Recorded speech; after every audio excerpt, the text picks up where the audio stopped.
Hello everybody. Welcome to the final element of the Birth Debate Festival. I'm so pleased to have you all here with us. So, one of the important parts of this festival was that theatre was one half and debate was the other. So I am so very pleased that we have such an esteemed panel with us tonight.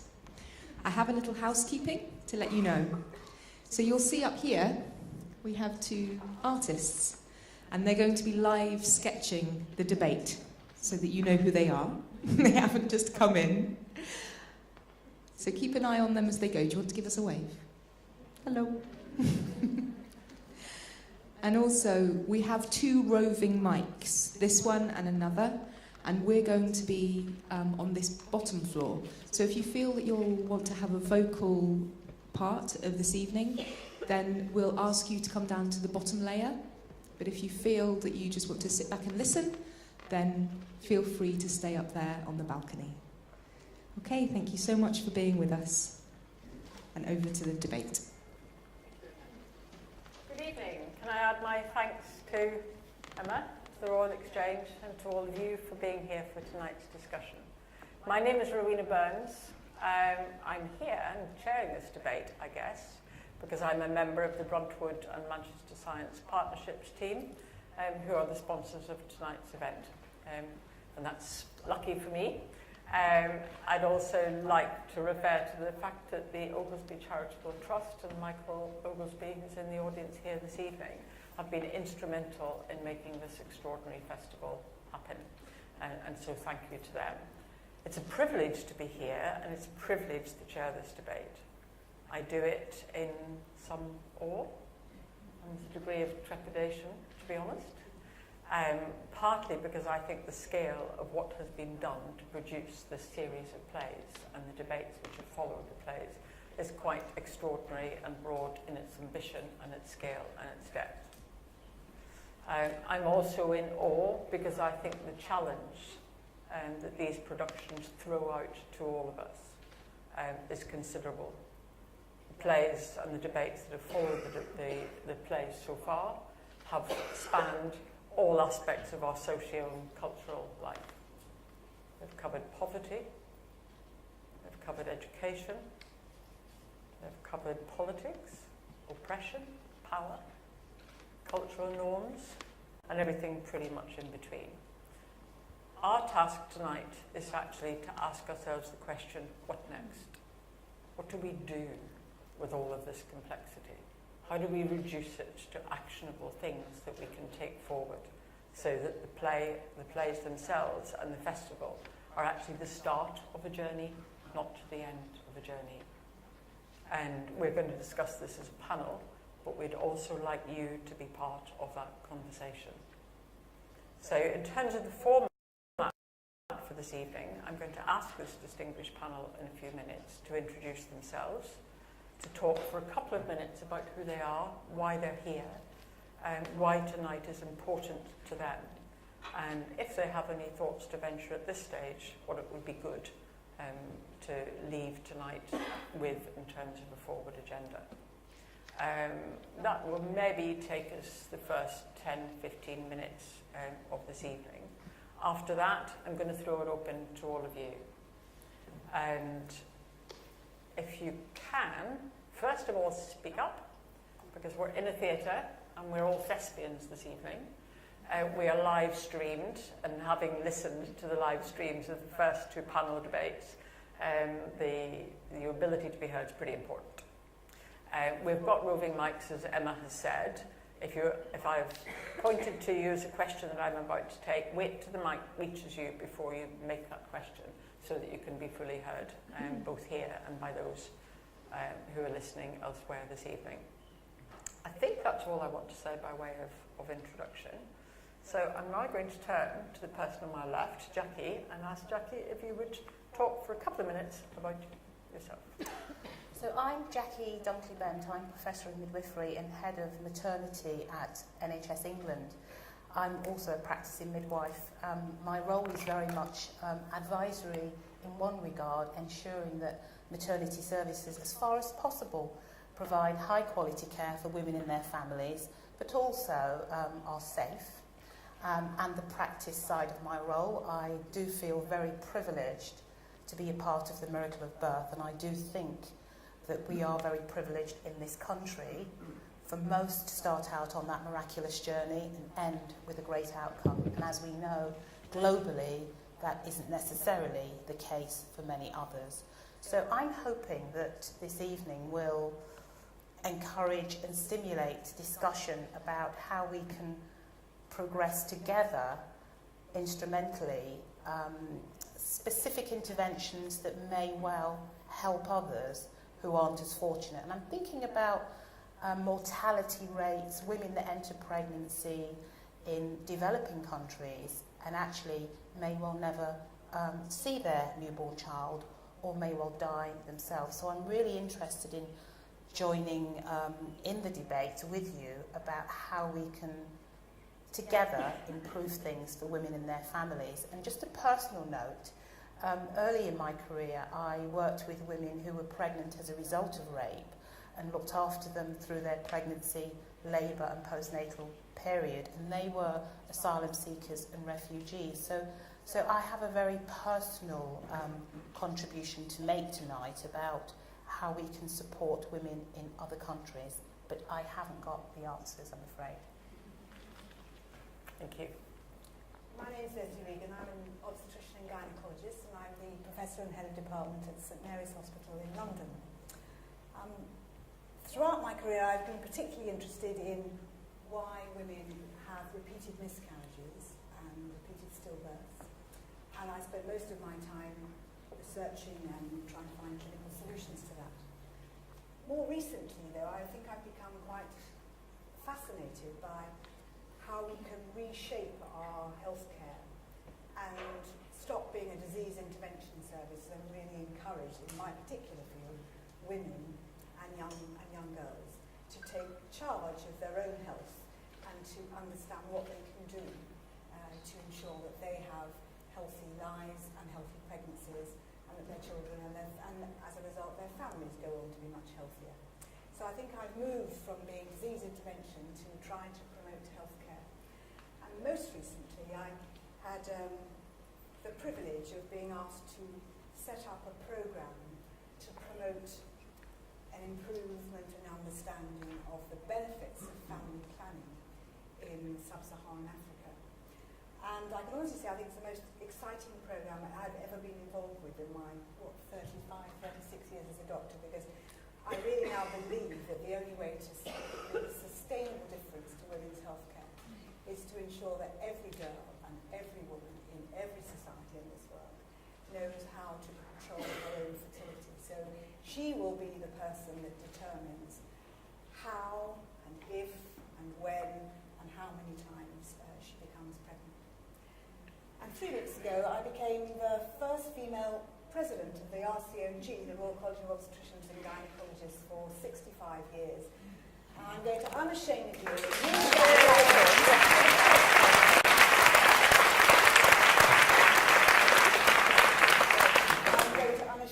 use that platform to try and get some of those things I want to get done. And I'm going to be helped, I know, by Jackie in the midwifery field and by Nikki and by Matthew. So this is a collaborative programme. Thank you. Thank you. Shona.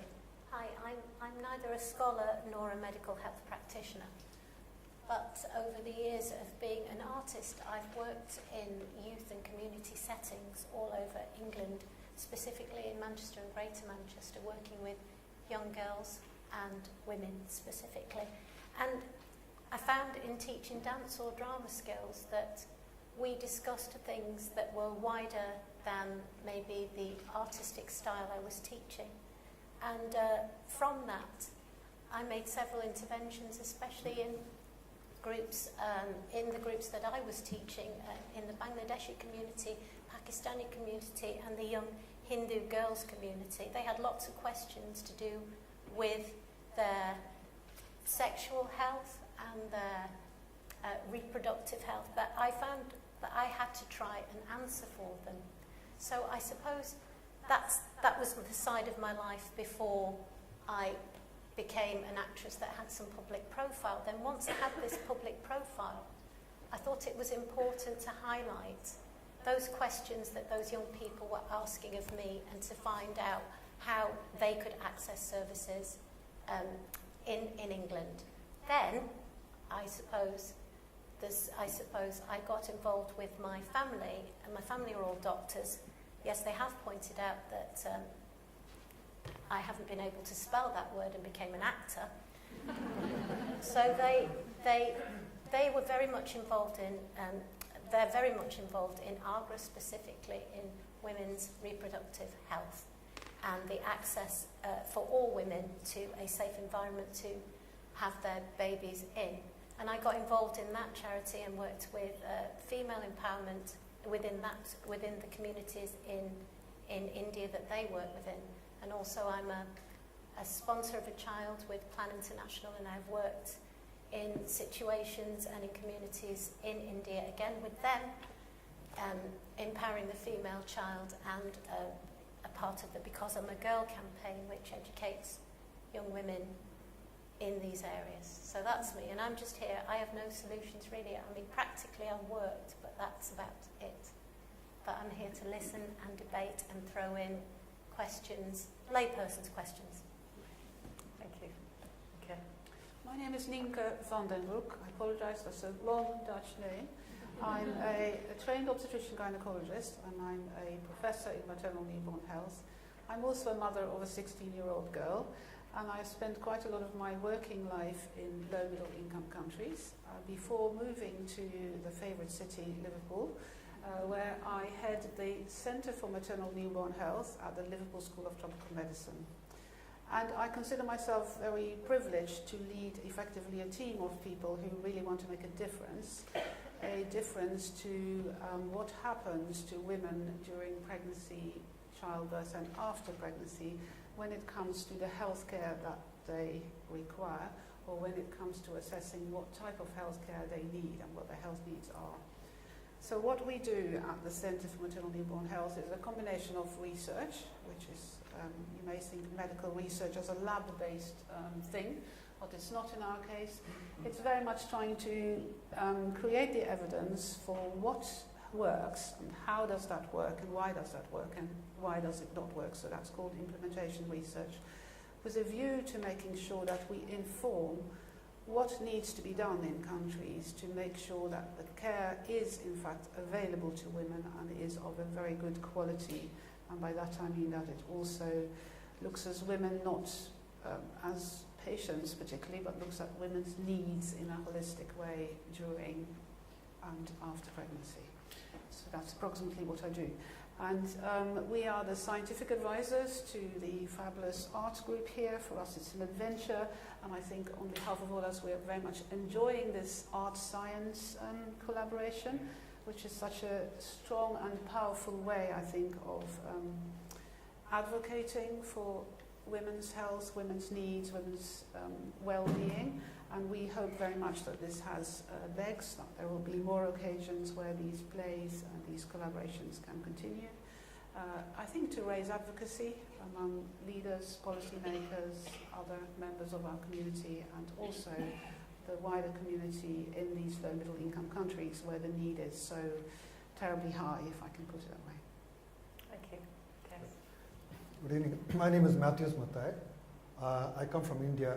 I'm obstetrician gynecologist by training. But what I want to also share with you is I trained in a medical school, which was started by an American missionary. Now it's a story which goes back to the end of the 19th century, when this young girl had come to visit her parents in southern India. And she was not interested in being a missionary. She wanted to live in America and enjoy life there. But one evening, her father was a doctor. One evening, a man came by and said, "Can you please come and help my wife? She's in labor, she's got a problem." She said, "I'm not a doctor, but my father is a doctor. Shall I call him?" And she said, the man said, "No, please. We don't allow men doctors to come and see our women." And the man went away. A few hours later, another man came by and asked the same question. Another man from a different community came by, asked the same request, and the same response to the young girl. Yet another person came. So three people came, one after the other, 3 different women with problems in labor who wouldn't see a male doctor just because he was a male, for cultural reasons. Next day, she saw 3 funeral processions, and these were the 3 women who had died in labor. So she went back and trained, became a doctor, and she wanted to train Indian women to look after women. Okay, and that she started as a 1-bed dispensary, grew up over years, and by 1942 it became a full-fledged medical school. My mother-in-law was the first batch to be trained by that medical school. Now that started as a medical school for women, and then slowly as things evolved, they started allowing a few men to come in. And I happened to be the first male obstetrician trained in that institution. So yes, Leslie, there's a history. I also have a history. Yeah, but my point is not that. Things have changed, and there have been lots of issues. The maximum number of deaths still take place in India. I won't say that. The second biggest number of deaths take place in India, maternal deaths take place in India, because India is a large country. But that's not saying a lot. There are parts of India where I have seen things improving. So while we talk about maternal mortality at a global level, it's still a problem.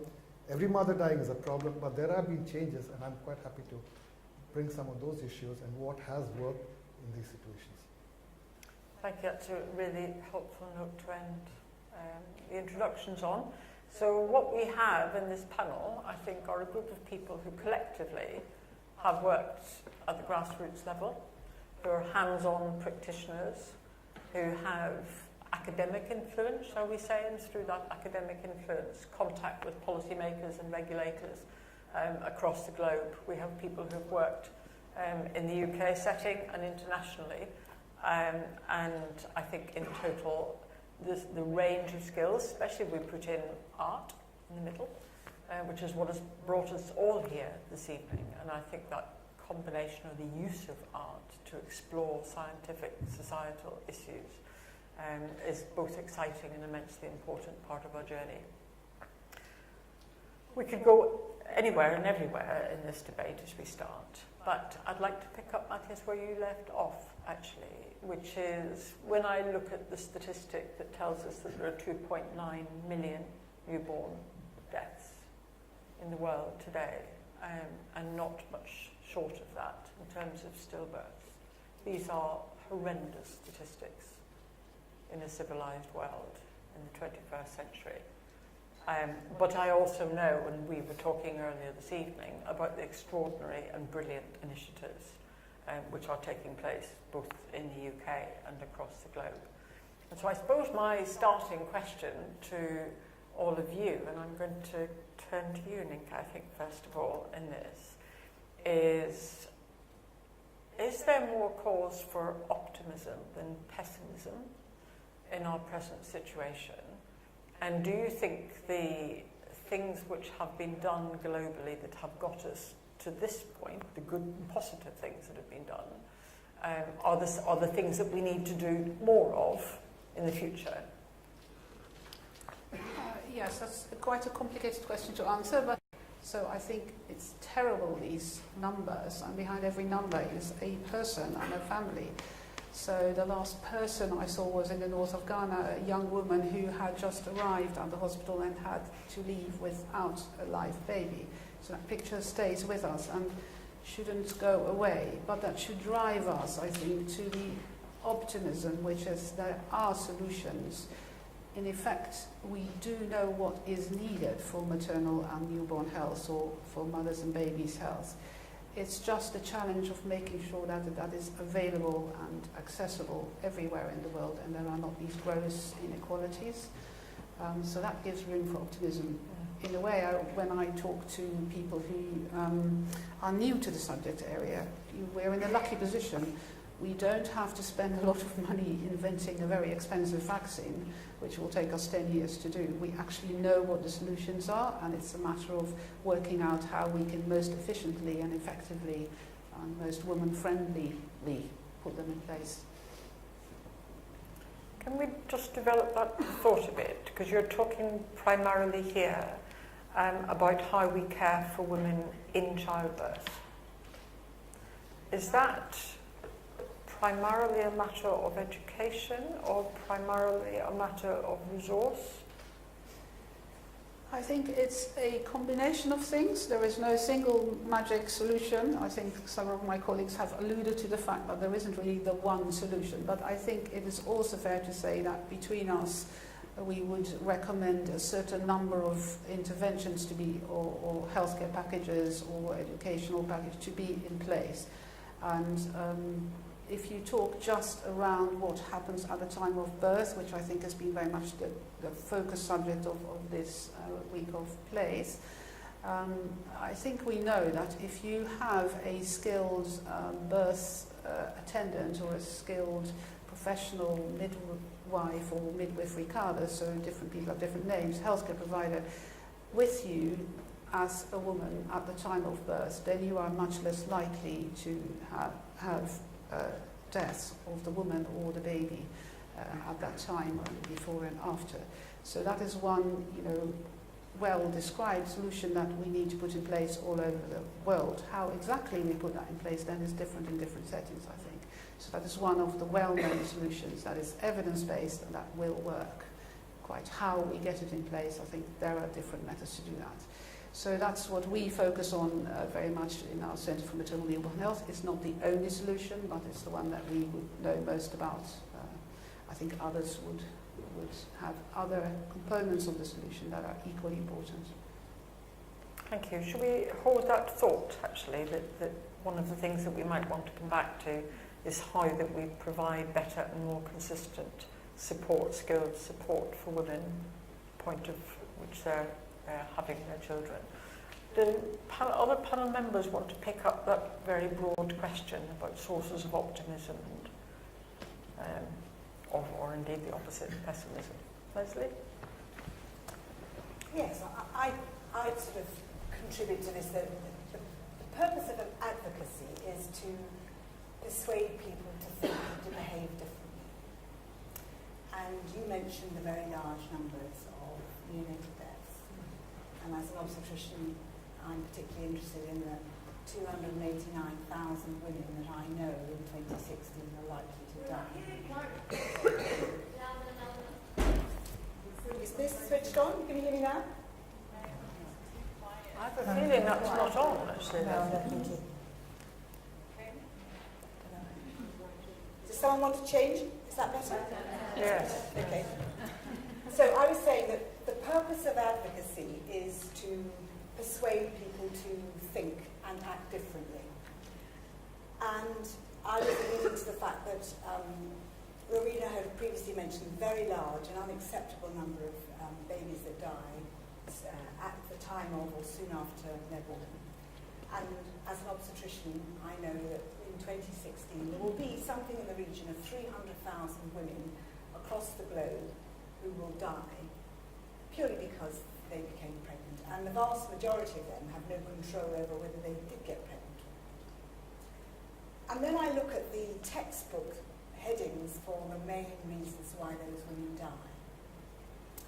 And I think that the cause for concern is that at least 80% of those deaths are preventable, not with first world or Western world resources and hospitals, but with resources that are potentially available in the societies in which they live. And so our job is to persuade those societies that these women's lives are worth saving. And that might seem a very broad sentiment, but I believe strongly that it's not just us as the healthcare professionals that have to be persuaded to do this, it's the politicians and the educators. So we've got a lot of educating people to do to ensure that those women don't die unnecessarily.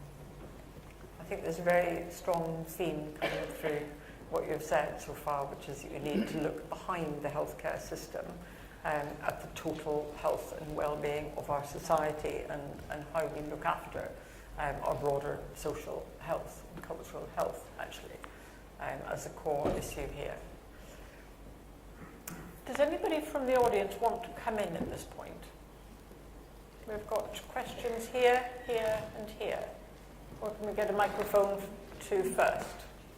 Here?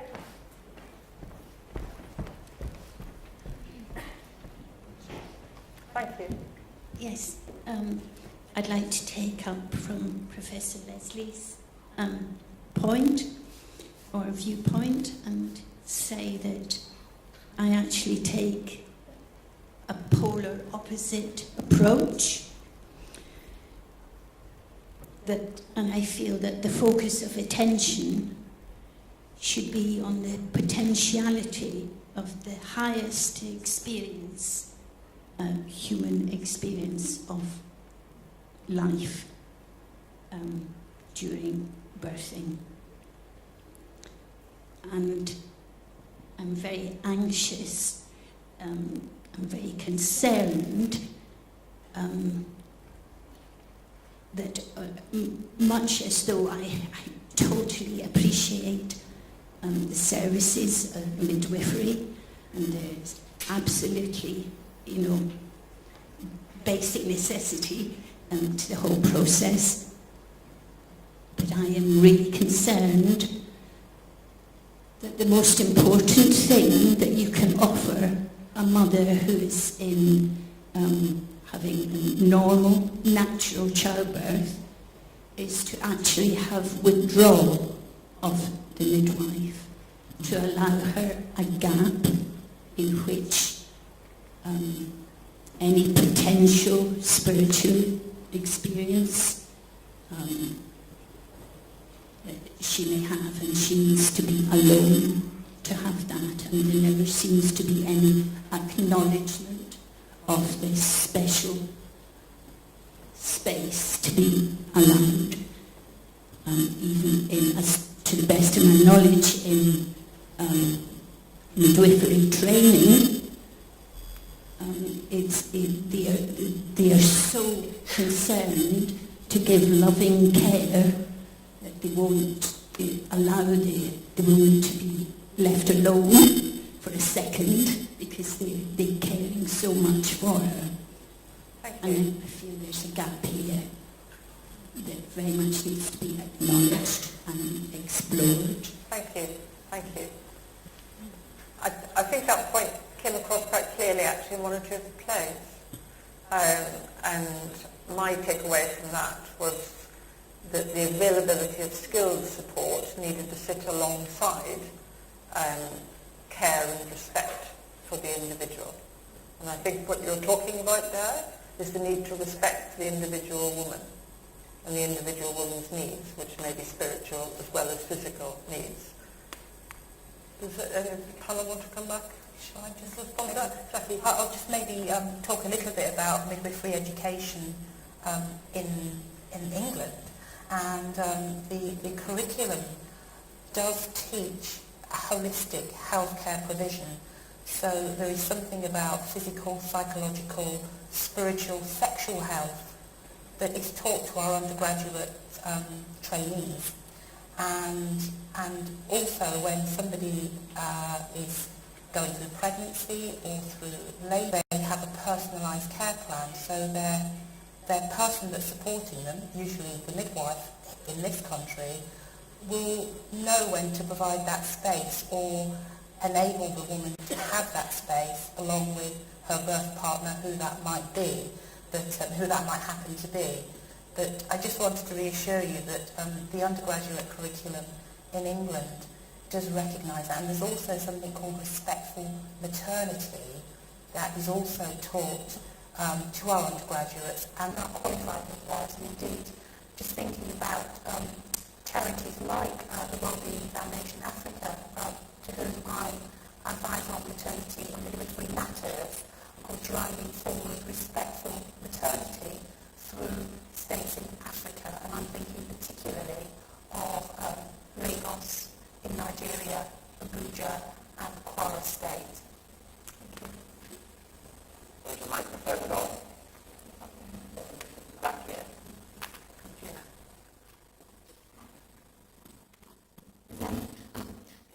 I just wanted to make a point in my question. There was a mention of this civilized world. It just came off very strongly to me because I thought in the past that whole civilization found values and kind of like divided the world, and I kind of object to the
4 hours on a donkey's ride away from where you are.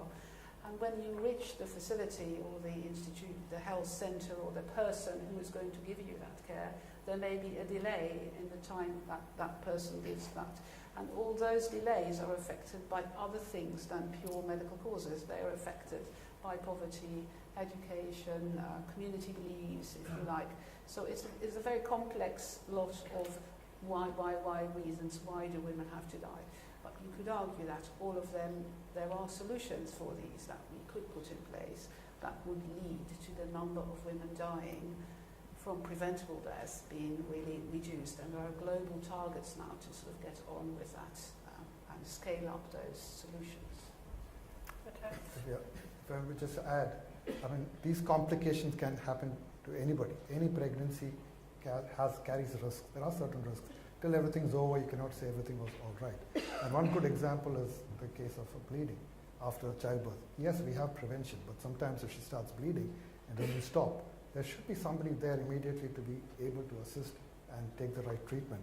And a good example of somebody, a very rich person's wife who died, and there's a big monument in Agra in India called the Taj Mahal. Okay, that was perhaps the richest man in the world at that time. His wife died of a postpartum hemorrhage. Okay, so it can affect anybody. What is important is being able to access it.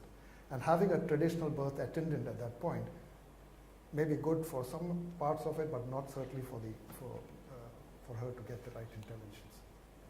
Yeah, may I add to that? Because we haven't really touched on what happens before you get pregnant and whether you have a choice as to when to get pregnant and whether you are ready for that pregnancy and whether everything is in place to be able to access all those things. I think that's to do with family planning or availability of choice to plan your pregnancy as and when you would like to, if you would like to plan it. That's also an underlying reason, I think, why women die, because they have lots of pregnancies following on from each other, and that is a risky business. Can we hold that thought just for a minute and just stick with the issue of support for women in childbirth? Jackie, did you want to pick anything up from that last discussion? I think training is key, and it sounds like a very simple way of solving the problem, but I think here we take it for granted that we have midwives and doctors who are privileged to have continuing professional development with very good programs that are competency based and are assessment focused.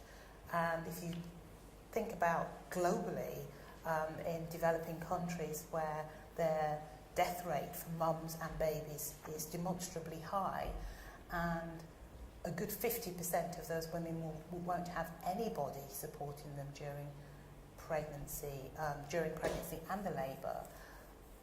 Training is key, and getting that message out to the key players within those respective countries, be it at government level, community level, or even local level. Every health professional, be it a traditional birth attendant, be it a qualified midwife, be it a doctor in training or a consultant, wherever they are in the globe, I do believe that we should have consistency in terms of skill and competency. It doesn't necessarily have to be accredited with academia in terms of a degree or a master's or a PhD, but there is something about equity in terms of the level of skill that people have to support women during childbirth, because as my colleagues have said, avoidable with very quick action.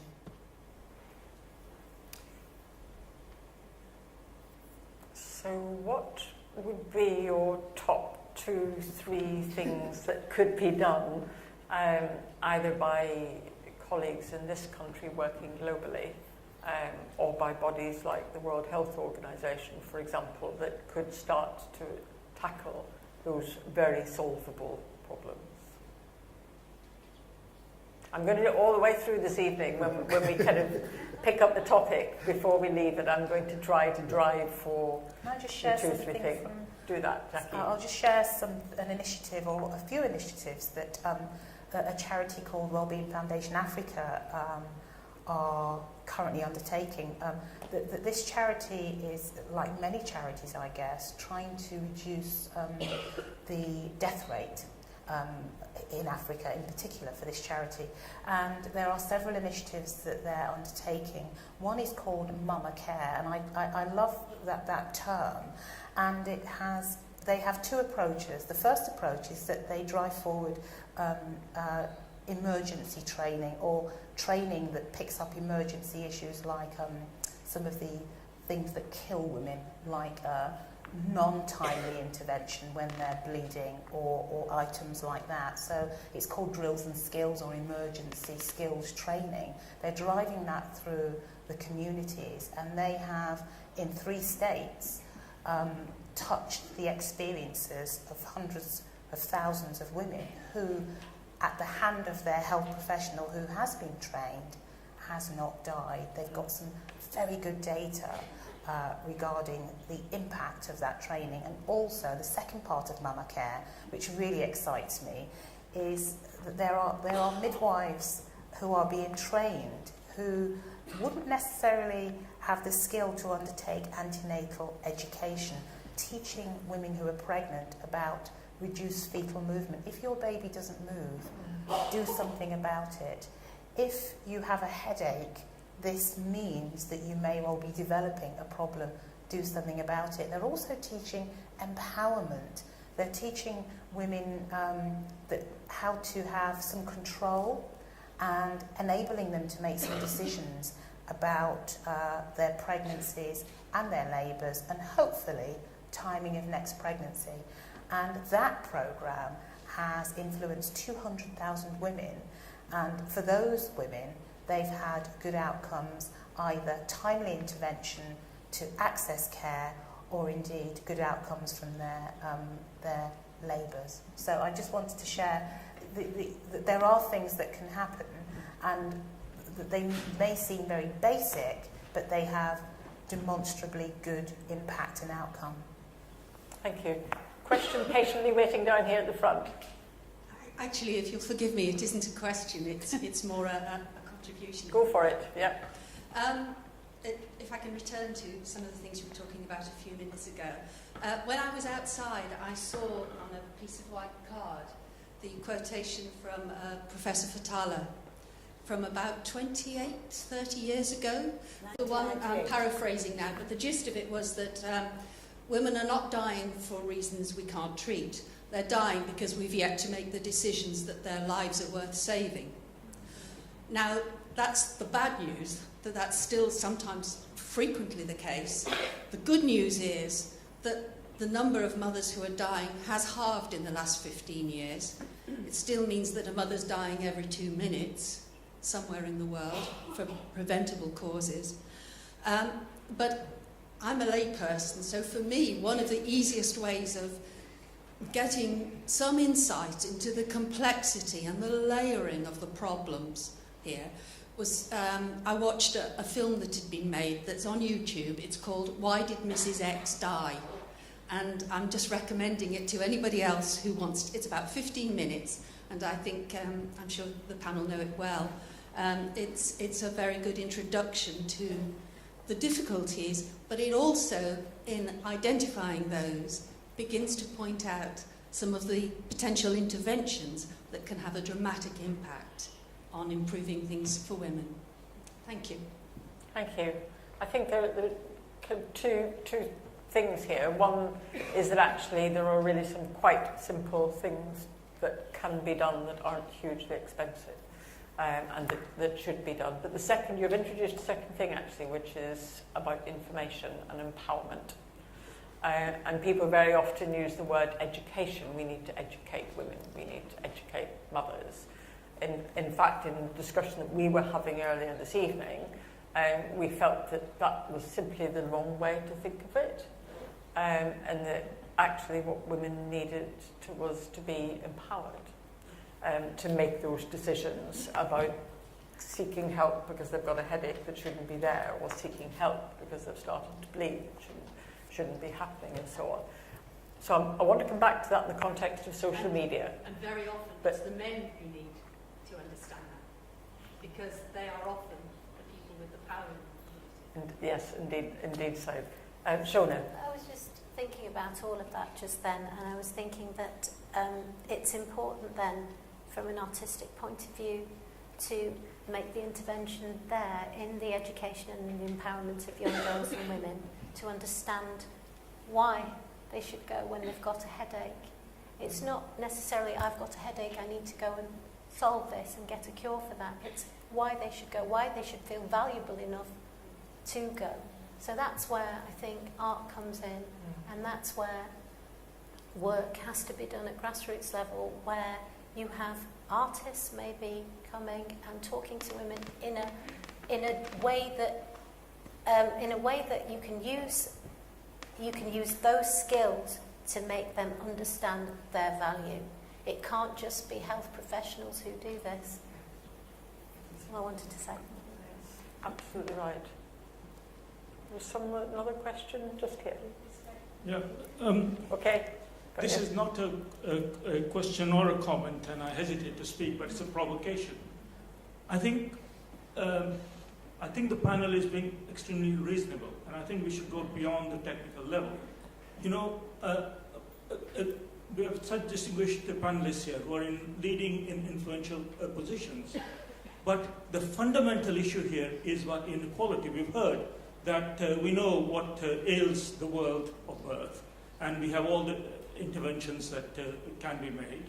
We also know that things are getting better, but we also know from all experience of life that the last mile is the hardest to walk, that the easy gains have been achieved over the last 100 years, and that it is now for the residual infant and maternal mortality, and there will always be some mortality, it is what can be preventable, that we need interventions.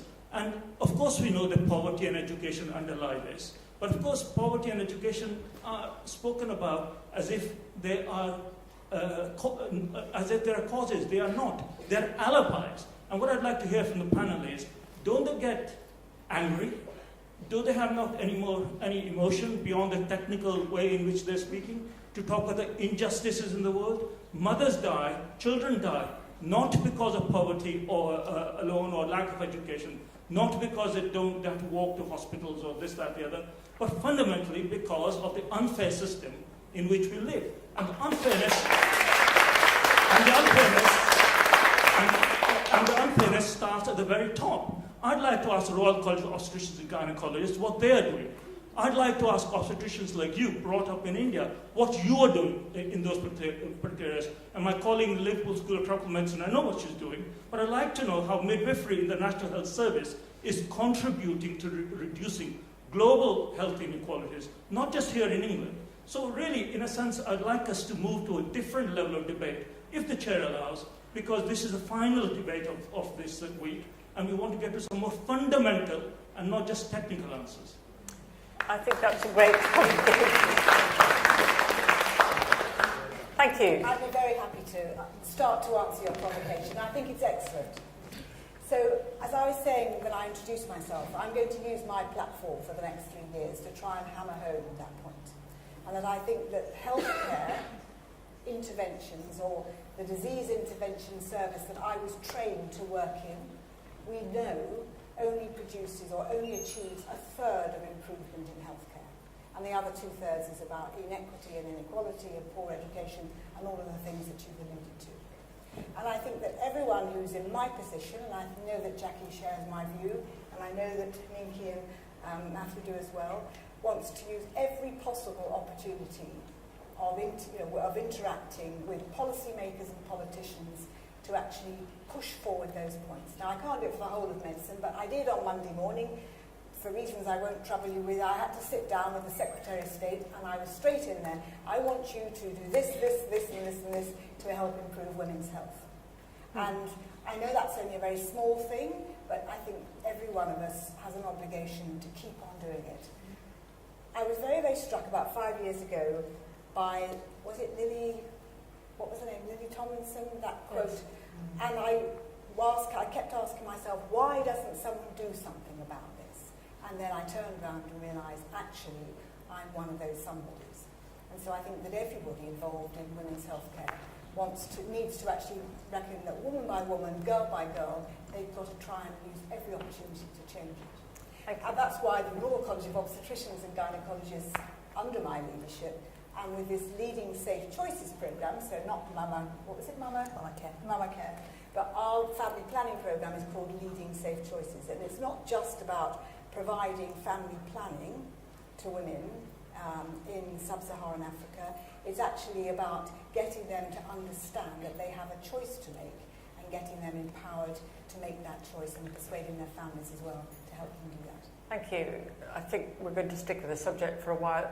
I can't see all the hands that are in the air. That's part of my problem. Can we take about, without answering them, can we take about 4 or 5 questions in a row? We'll memorise them together here. And I'll do my best to memorise it and work through. Okay, question here. Thank you. Yeah, I'll stand up because obviously you can't see us.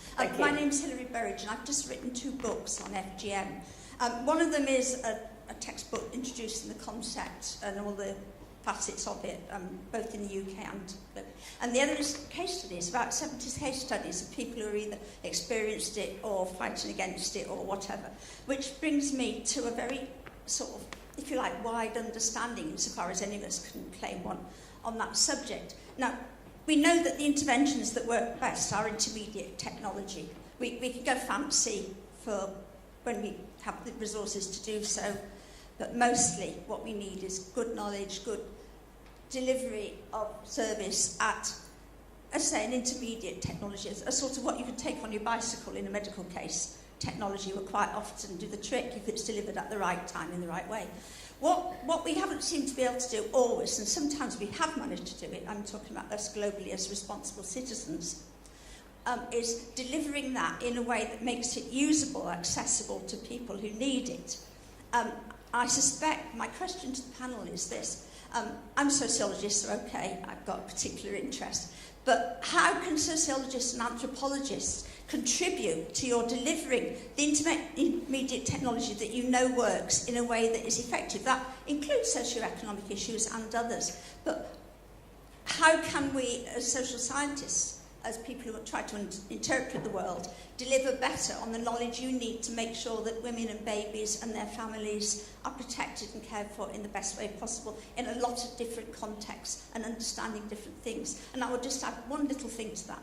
For instance, when it comes to legal cases on FGM, judges are quite clearly not understanding the evidence that would produce either a decision that something has happened or hasn't on occasion because they don't know the cultural clues that would take them to understand the action.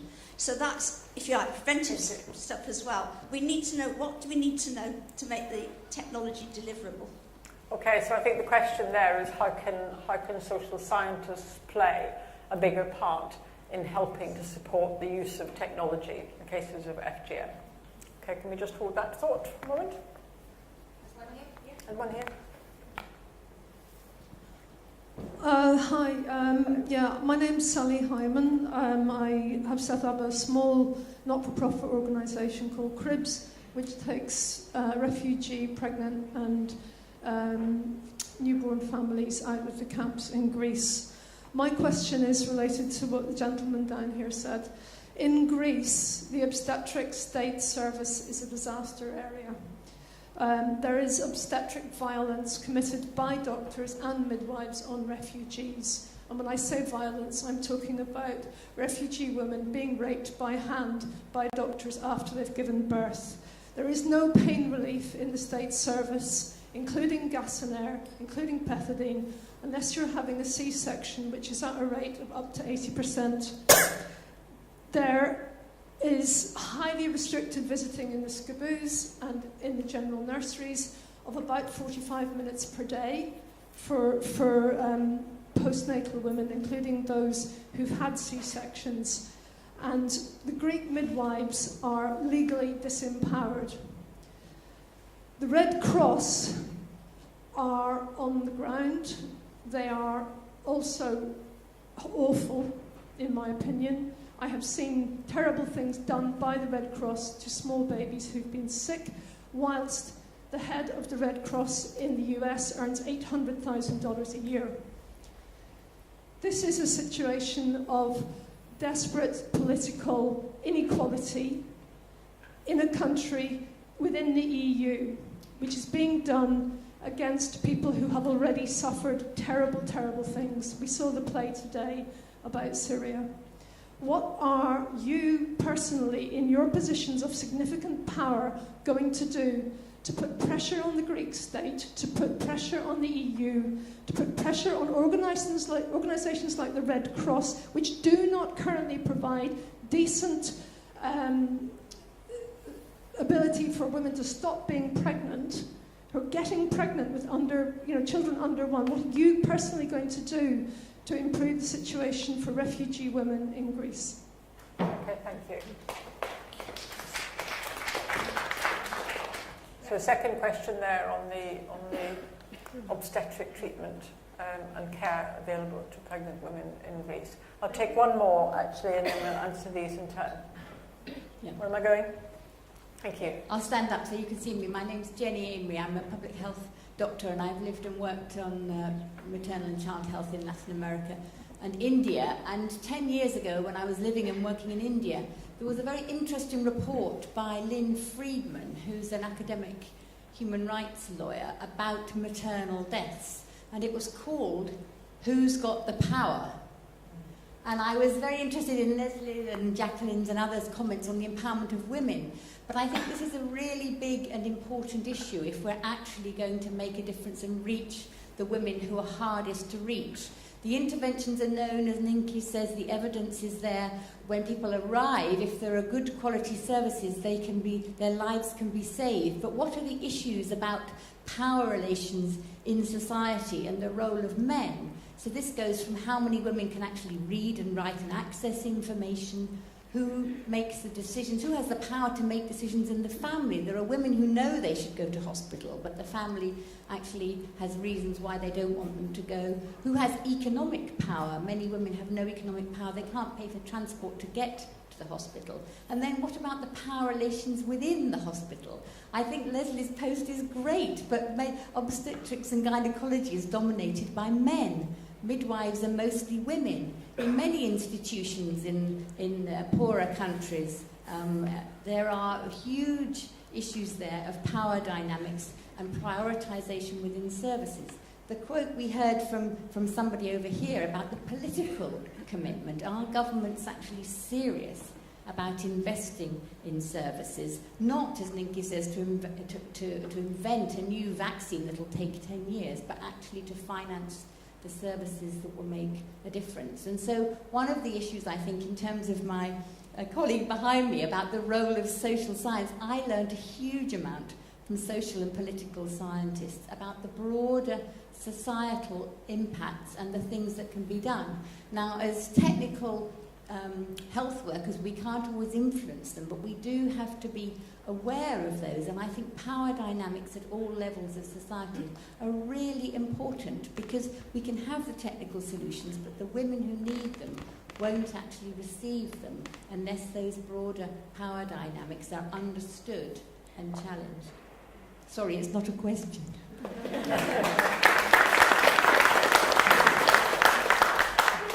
It's not a question, but it certainly begs many questions, actually. Okay, thank you. Let's go back to our first question, actually, which I think very strongly related to the last. We've said several times this evening already that the way to look at this is to actually look at the whole broad structure of society and culture, because it is all of these things, as well as health and medicine per se, which actually contributes to the situation that we want to tackle. So in relation to FGM, who wants to pick up that question first? I don't exactly know the question, but I wanted to say something maybe about injustice to me. I think these are all great examples of what you, sir, alluded to, that there is injustice and inequality, and what are we going to do about it, and should we not be much more angry about it?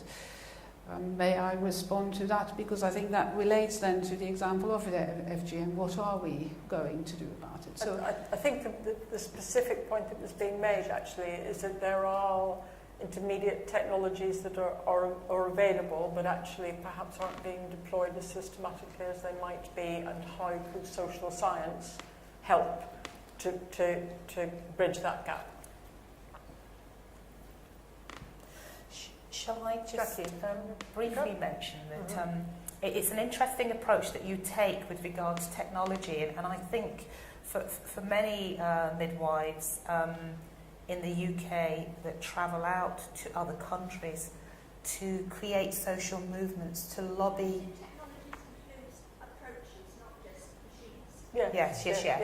To lobby governments and system leaders in the eradication of FGM. I think the social scientist's role can help with helping us in terms of publication to understand how communities work, which is the best level to interact with in terms of a system to have the maximum effect. And whilst we know, I think it's sometimes good, or always good, to liaise with experts within the field to ensure that our interactions are rapid and quick, because there are many interventions that are happening from the UK out to developing countries in the eradication of FGM. Although I would add in, and this comes back to the gentleman's comment about why am I not angry, I am very angry about a lot of things in women's health. And coming back to the FGM point, it is shocking. I think that there's been no prosecution for FGM in the UK, and yet there have been many in both Spain and in France. And I personally consider it to be a form of child abuse, FGM. And I have said repeatedly, and I will continue to say repeatedly, when I was a little girl, when I went to school, I had to be examined by the nurse every year. And I believe that if you were actually to bring in mandatory inspection of all children, girls and boys, in primary school, this would go a long way to stopping this practice. Because then you wouldn't have to rely on those individuals who've been FGM'd having to report their own families. It would be something that, if you like, the state took on and reported, and I think those families then would be very, very wary of this, undertaking this practice. That would be my personal thing on the FGM issue. And with reply to the lady who's a public health doctor from India, I couldn't agree with you more, and what's so striking, and you will know the figures, in fact, in more detail than I do, but what's so striking is that in Kerala, in southwest India, where literacy amongst women is in the region of about 85%. They have a perinatal mortality rate that many European countries would be really, really proud of. And then if you go north to Rajasthan or Uttar Pradesh, where literacy is about 35% amongst women, they have some of the worst maternal mortality rates in the world. So understanding the culture and the educational mix, if you like, of the society in which these events are happening is absolutely crucial. There's a very specific suggestion there. Does anybody want to respond on that? Or I would add that I've been told by every policymaker I've said that to that I couldn't possibly do that because people would feel that they were being spied upon. Okay. To be honest, I'm absolutely shocked and horrified by the proposal or the proposition or the idea that all children should be checked at school for female genital mutilation. Who is going to carry that out? I have 2 children. I would not want them to be looked at. Who would do that? Like, I would despair if such a rule or such a guideline was brought in. Thank you. Okay, can we just, before we pick up other questions here, sorry, there are a lot of hands in the air and not enough hours in the evening, I suspect.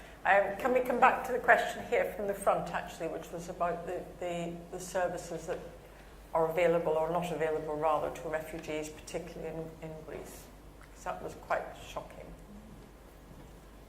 Anybody want to pick up that question? Which is really what can we do to improve the quality or to put pressure on the Greek government to to improve the quality of service, obstetric service I don't think available it's to women. necessarily just the responsibility of the Greek government, though. I think it's our universal responsibility to deal with it. So it's a question, I mean, as an artist or as a person with some kind of public profile, I think we have to bring that to the fore. But the thing is we can't just separate it and put it on their shoulders. We have to take it on board as a team of healthcare people and people who work with people. So that's what I'd say. You can't just say that's the Greek government's problem or that's the NGO on the ground's problem. You have to work as a collective team to solve this issue. Okay, thank you. I'm going to move on because there's so many questions. One more? We can. I'm just trying to take more questions. That wasn't an answer. It was an observation. It was an observation. I don't have any answers. I think I said that right at the beginning. I have a microphone here, but I don't know if it's working. But is that working? Actually, I don't Okay, know. Is it? Can you hear me? Oh, no, you can. Yes, I just thinking about the debate as a whole. Every time we try to bring up a new avenue, it seems we still seem to come back to what is medical, what is technical, everything along those sort of lines. And I would just like to pick up something very, very early on said by Shobna, support her when she suggested that the arts have such a big part to play. And the questions keep arising, how are we going to make sure the education is there? How are we going to get the points across? How are we going to get across the cultural problems? Yes, the medical interventions are there. We've said all this, but the how, what is going to be done about it? And I think what this festival was mostly about for me, because my interest is in the arts and theatre and acting, I think it has such a big part to play. And that is how you could get some of these messages across that we've all been talking about through the arts, through drama, arts of all kinds. And Shobna, I know, can express this a lot better than I am doing now. I think she gets my point, and you did start to mention such things earlier on. And we went off the track again down the medical route and the preventions and the interventions and the technical. What are we going to do? Arts have a big part to play, I think. I agree. Shona, do you want to pick up the theme again? I think you can access young women, you can access through education, through discussion, through drama, through dance. Things come up in the room. And if the people who do that then engage with those people who are the social anthropologists, those who have that cultural knowledge, there's an exchange that can happen there. And also with the NGO on the ground, if you're working with them and using and showing your techniques and skills and using theirs, you can find a way through at a very grassroots level. Then all of the medical stuff can come in on top of that. But the first thing first is that inequality that you were talking about can only happen in that safe space of the arts where women will talk and men will talk if you create the environment for that to happen. And that's where, as an artist, you come in. You have that social responsibility that you need to have in order to solve some of the problems that the refugees are experiencing at the moment in Greece as they come in, as they're moving continents, they're moving people. We have to bring that to the fore, and then we have to go in there and intervene directly, and we have to be supported to do that and not be seen as some sort of strange left-wing artists. We can actually help. We can actually help educate. We can actually help learn. And it's an exchange. It's not that we're doing it for them and they're doing it for us. It's an exchange, and that's the most important thing. And that's what's happened this week for me. To be sitting here today, I wasn't going to because I didn't know what I'd have to contribute, but I just feel it's really important, and I feel angry about everything that I've said in the plays. I felt angry, I felt pain, and I felt that there's a big necessity to discuss this, and that's why we're here. And of course you can't have a solution overnight, but what you can do is find the resources to put some artists out there to do this and to help in that way and to respect their work for that. You know, we are in a position where girls and young women are not valued across the world and in our country now. And that's what we have to look at, and we have to look at ways of accessing those women in our country and across the world. And that you can only do is if you access them on a very different level. Not with I'm coming to teach you this, I'm coming to hear what you have to say. Yeah, that's what I think part of that power comes from the fact that it is people's own voices exploring the issues that concern them in their own language and in their own space that it gives it such power, doesn't it? There's one here first. Hi.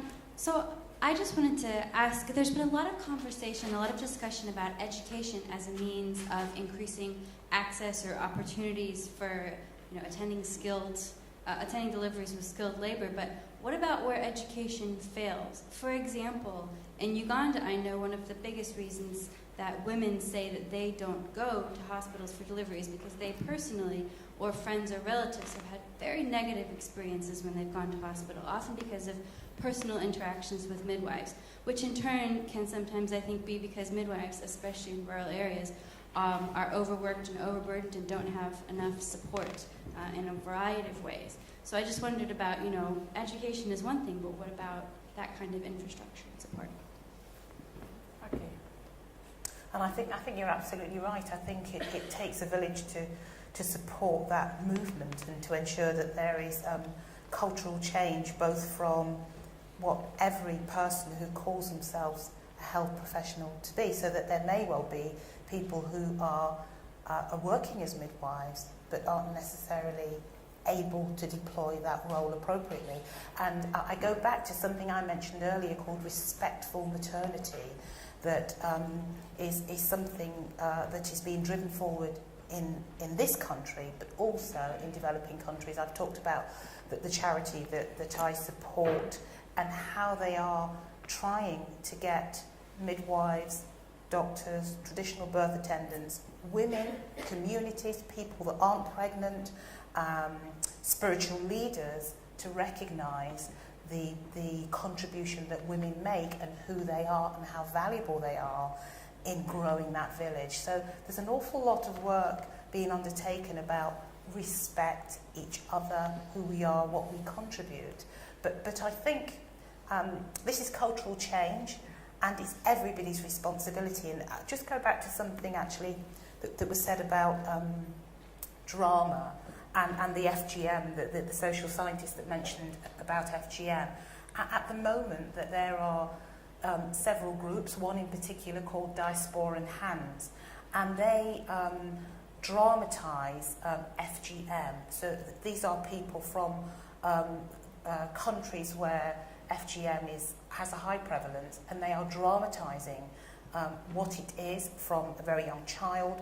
It's pretty graphic, but what that drama has done, it's encouraged health professionals and others to see FGM through a different lens, through a lens that encourages empathy, encourages a different level of intervention, encourages more of an action as opposed to probably facilitating and carrying on in the day job, but wanting something to be done in a more dramatic way. So that's happening in the UK, and I know it's happening as well as in the dramatisation of FGM in some of the developing countries, particularly with the spiritual leaders and the community leaders who have playback of the action to them. It creates a different action from them. Could I put a question out just very quickly to the room, actually? I think you said earlier, Leslie, that prosecutions in this country were almost non-existent in the case of FGM compared to other countries in Europe. Are there any views in the audience about the power of prosecutions and whether that power should be more actively used in this country? Do you want to pick that up? Hi. Okay. I am here, the playwright of the Syrian play. And whenever I was interviewed here or when I started this project, I was all the time asked, why birth now? Why theater? Why this festival? What do you get from that? And I've been trying to find answers all my way. And I find it so much really hurting that the gentlemen in the panel, they didn't find answers to questions from the thing that coming from Greece issues. And I take it also as an answer that they don't have answers, but I guess it's really, for me, it's, that gives an answer for theater, not also about this issue of, there should be an answer, otherwise I'm on TV, you know, I should have got to TV and talk about these issues. I guess I'm here in a different platform, and I guess that kind of question deserves a different kind of, at least attention and an answer. And yeah, I'm so angry. I just wanted to say that. And thank you.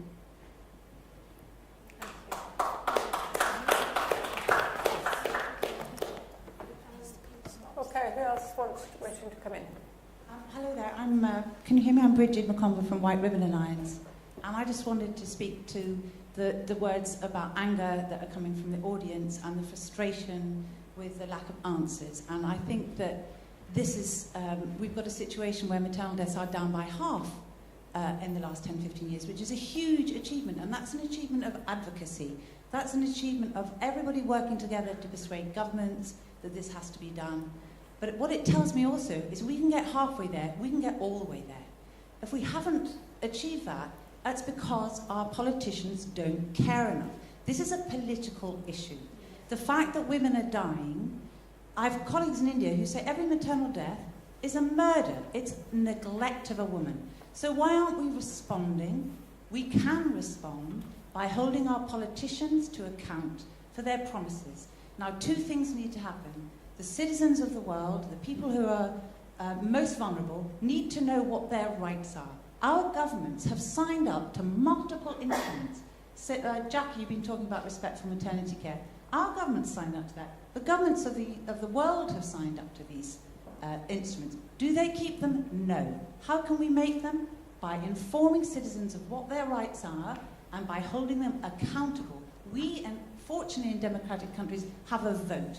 We can speak to our MPs. We can say, what are you doing about this issue of maternal death around the world? We can say, what are you doing about the issue of refugee women and of migrant women who come to this country whose rights are violated in a way that is unacceptable, considered unacceptable by our government in other countries. So we all have a voice. I congratulate the organisers of the conference for bringing these issues to the fore, but I would like to say that there is a mass movement out there to change these things. White Ribbon Alliance has been part of that across Africa and Asia.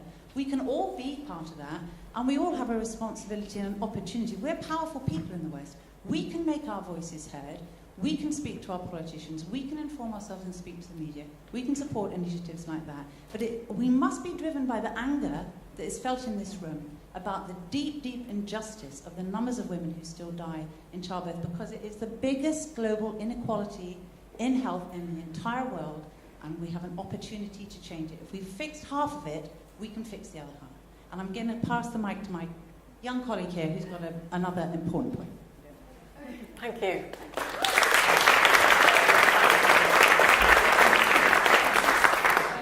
Yeah, sorry, just to pick up on that point again, I think it is a political issue, and my question was political as well, especially when you're talking about access to care.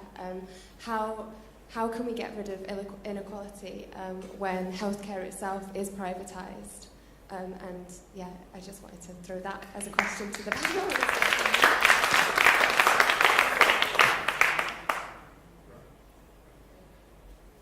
Lady down here? Gentleman up there.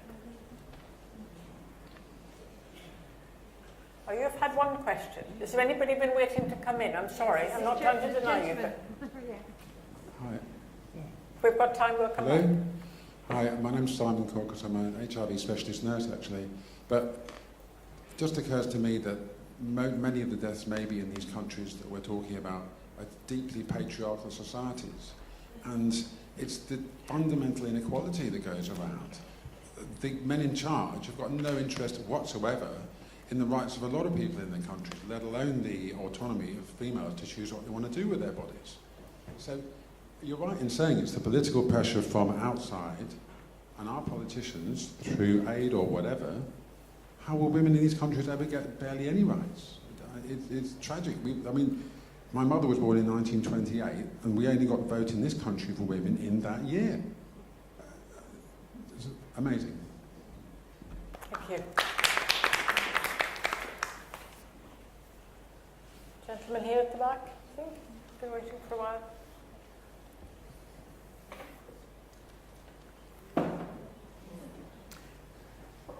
Thank you. I want to raise a similar point. I've been coming to the panels and debates all this week, and I feel that at some point we get to the point where the problem is identified as being inequality, as being lack of education, information, and at the end we get to the root of the problem is political. And at the same time, I feel that we run away from discussing politics. We're talking about refugees. We have a government in this country that's not taking its share of refugees in Europe. And I think what we need to do, something concrete we can do, is either have a better government next time there is an election, or press this government. Because these problems are political problems. They're not, I know that you can do a lot through advocacy. We all can do something in our power, but the real power is with the politicians, is with the multinationals, and I think if we don't change that, nothing will be changed. That's my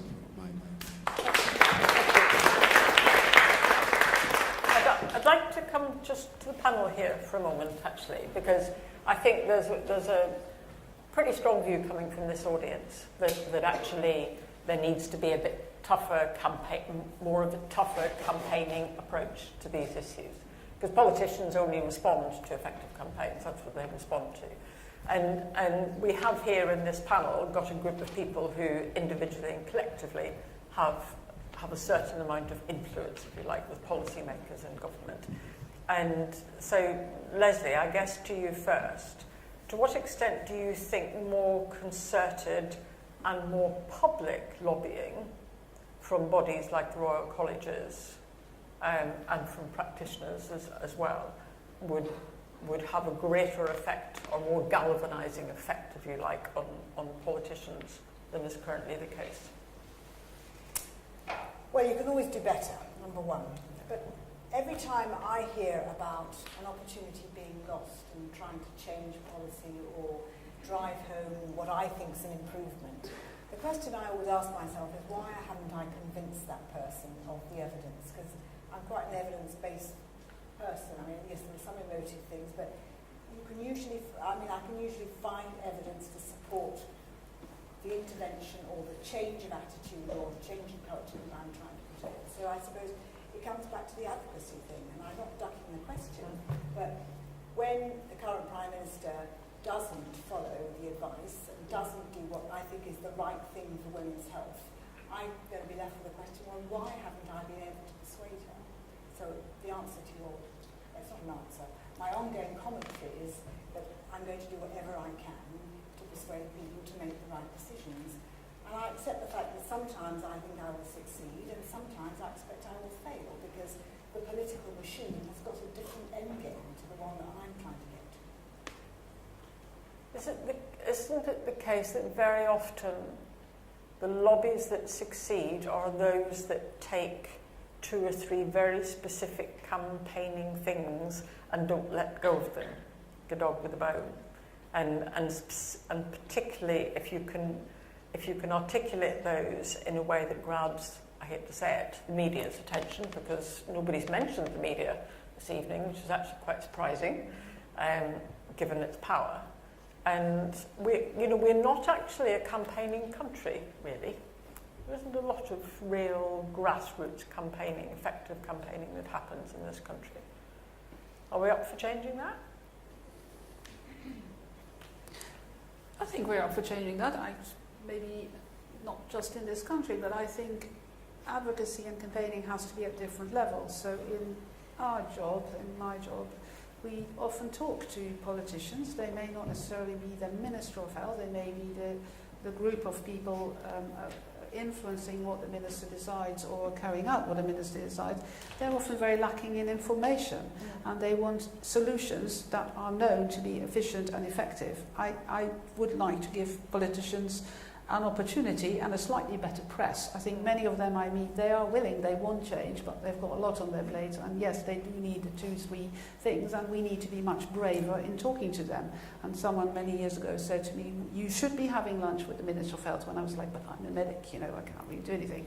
So that is important, but at the same time, we need to be that catalytic force to get the community to ask for things and to be campaigning for things and to be knowledgeable about what is needed and what is possible. So I think you have to get it at both sides, and both sides need power to change that, well, to continue to be angry. That is information, and as you've said, this is what's happening, that makes me angry. Translate that into action, how? At all these different levels. So, and each of us, I think, has the power to do that, whether you are a medic or an artist or a social, I don't see it as a and or, it's an and so we must be more vocal and more brave and, you know, more factual about what will make the difference, I think. We should come back to the issue of empowerment and education and the role of social media, I think, at some point. But can I just take more questions here? Hello. Hi. Well, thanks everyone for organising it. It's been fantastic today. So I was watching a lecture by David Attenborough the other day, and he says the single greatest threat to the human race is overpopulation. The world can only sustain a certain amount of people, and we're significantly over that limit. Now, we've seen quite visually today that through the plays, certain strategies in the past, for example, one-child policy and sterilisation programs, they have a huge effect on societies and populations and women personally. I was just wondering what kind of strategies and challenges people think there will be in the future to achieving more of a sustainable birth rate. Yeah, thanks. Sustainable population growth. Can we hold that question for a second and just log one over here? Apologies to take the mic as I'm holding the mic, because I do realise that I have some power that I am wielding now, so I appreciate that. But I'd just really like to make the most of the expertise that we have sitting in front of us here, because these questions are all incredibly burning and valid. But I would like to ask specifically Jacqueline Dunkley-Bent about the inequalities that exist in the UK. So we have a very global conversation happening here, which is, as I say, incredibly important and valid. But I know that you have specific expertise on England's situation. So I'd just like to hear you reflect around the actions and the challenges that you see that we're still faced with about inequality in England. Yes, and absolutely. We have a perinatal mortality rate that has reduced over the last 10 years. However, we know that for socio-economically disadvantaged groups, 50% of their pregnancies will end in stillbirth today. And that is unacceptable. So if you are from a socio-economically disadvantaged group, when you enter your pregnancy, you are more likely to have that pregnancy end in stillbirth. And there are many things that are happening from a government perspective to help to drive forward high quality care for all, so that the provision in England across the 136 maternity services and 15 mother and baby units, that the care is high quality, consistent, no variation. There are many interventions like training, surprise, surprise, education, looking at how we can transform care so that where there is a maternity service and the population is diverse, if there are large pockets of communities where there may be a high prevalence of FGM, where there's substance misuse, etc., the maternity service will be transformed to meet the needs of that local population. I know it sounds very basic, I know we should be there today, but in pockets of society in England, that exists, but across England, the interventions are variable and inconsistent. So we have unwarranted variation in provision of maternity care, and there is a huge drive from government, in particular a publication called Better Births, the report of a national maternity review where there were 9,000 views from women who use maternity services, from health professionals, from arm's length bodies who wanted to contribute to ensuring that we get maternity services right for women and their families. And I won't say anything more than that, but what I will say finally is that there is a commitment from the top, and there is social movement from women who use maternity services and others to make sure that our services in England, I'm not talking about the UK, I'm talking about England, are safer, kinder and more personalised. And it's a 5-year plan, and we're at year 1 of that plan. I'm going to ask a question now because I've got the mic. Okay. Because might be a revolution in terms of mic holding in a minute. Okay, go ahead. In last night's panel, the panellists were saying that next year there are going to be 3,000 less midwives in the UK, that there's already a massive shortage of midwives in the UK, and that we are, I might get this slightly wrong, Emma, correct me if I'm wrong, that we're going to start charging people to give birth in the UK who are asylum seekers or refugees. And so, like, you can get all the pamphlets you like, but if we've got 3,000 less midwives, isn't that going to have a massive impact on actual care? Thank you.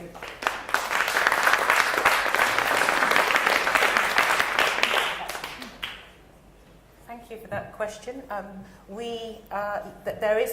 There are reports that we have a shortage of midwives.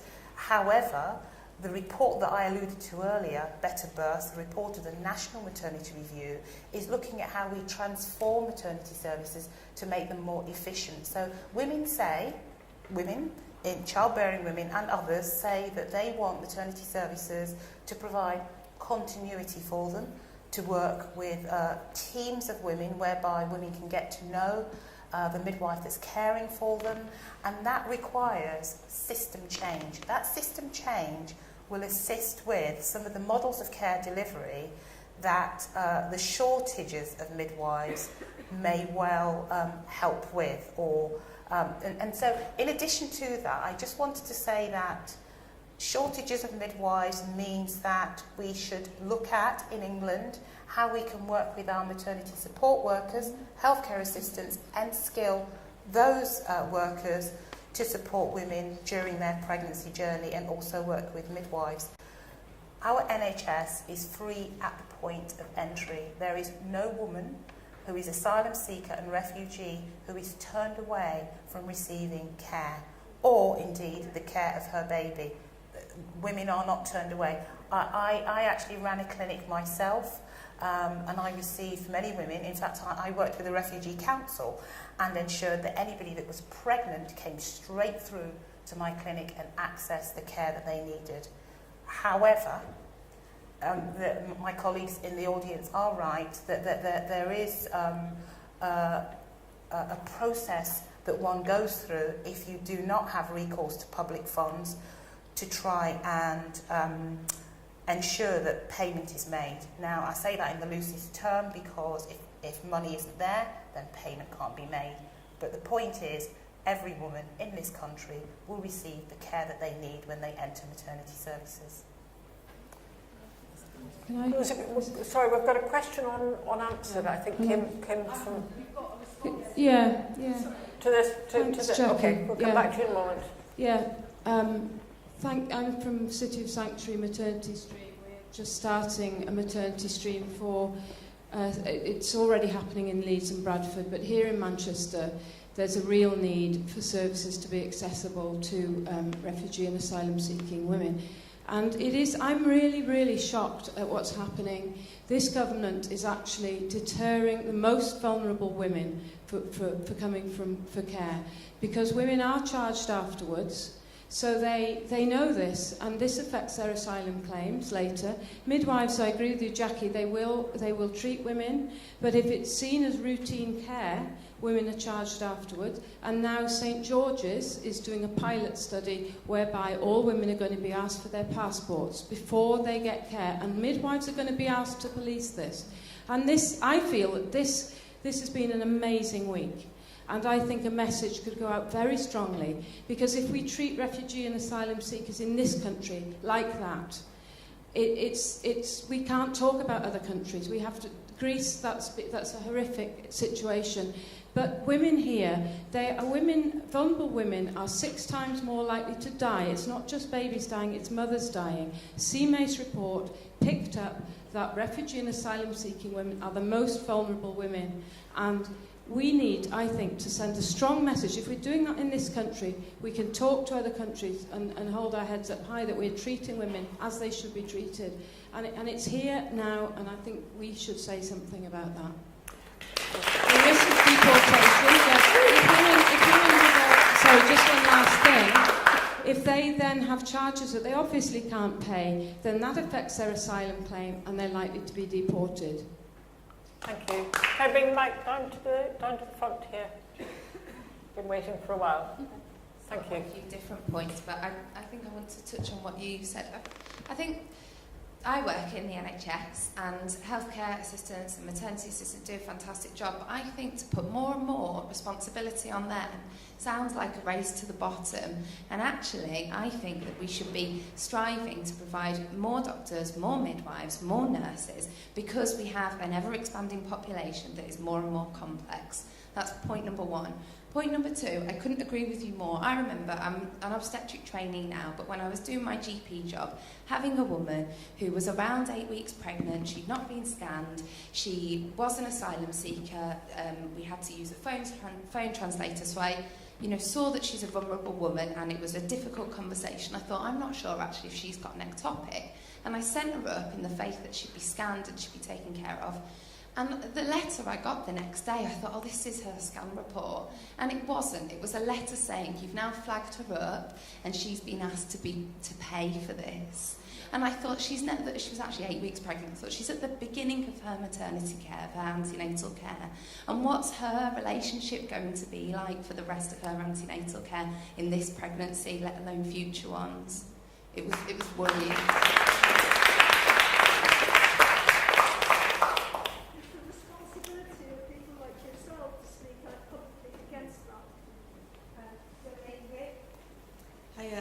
I think it's great to have the debate from the audience, and we're obviously in the UK and globally we're looking at this. I think it's important to point out the charities that have been around this week as well, and to highlight the great work that is being done globally, and that is happening, that there are big movements towards reducing that. So my question is towards Nikki van der Berg, just with relation to your research and the work that you're doing globally. How much do you think research is important in actually moving things forwards and impacting policy at the global level, which is what we know is going to impact change?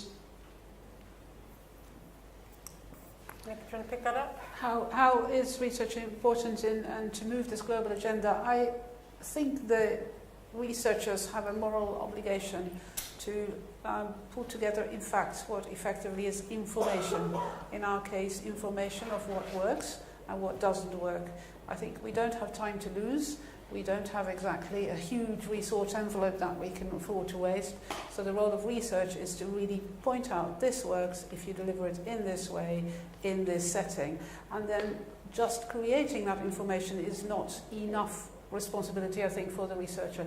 It is informing the people with power who do have the opportunity of making use of that information to effect that change. And that's where I see the researcher sitting in between the getting anger translated into action. Sometimes you are part of that action implementation yourself, and sometimes it is you catalytically try and advocate for this works, guys, please get it done, this is how you can do it. Don't don't take this route, it's not going to work. That, to me, is the role of implementation research, which is what we do. I mean, there's been a lot, thank you, a lot said, and I think it's a very strong message coming from the audience here about the voice that should be used to support the needs of refugee women coming in and immigrants coming into this country. Can I just move to something else that I don't think we should lose sight of and ask the panel, first of all, about the education of children? I was prompted partly actually by your observation about the pressures on the NHS, and we need more obstetricians, we need more registered nurses and so on. And the thought that came to my mind is, yes, we do, but actually we need to keep more people well. And so supporting children and women in looking after their own health and staying well and healthy is a kind of crucial part of what we need as the answer. So I'm wondering what the panel's thoughts are in how we enable and empower young women and girls to take control of their own bodies and their own health. Anybody want to pick that up first? Matthias, do you want to go? I believe strongly in education for everybody, including girls, and for as long as possible, because actually the research shows that education obviously teaches you about consent and what it means, and what your anatomy looks like, and what your health needs might be. But interestingly, education also, especially among women, leads them to have some sort of economic independence, even a little bit more of economic independence, and that gives them, we haven't talked much about poverty, but that usually gives them more decision-making power, and that usually empowers them to seek, in this case, healthcare or more education as and when they need it. So I think there is internationally quite a lot of effort going into making sure that girls get more and more education. I'm talking about general education rather than sexual reproductive health education, which I'm sure somebody else can talk about. And I think, again, education is information is power, both financial and access and just general empowerment. So I think we should campaign for education and have lots of resources go into it.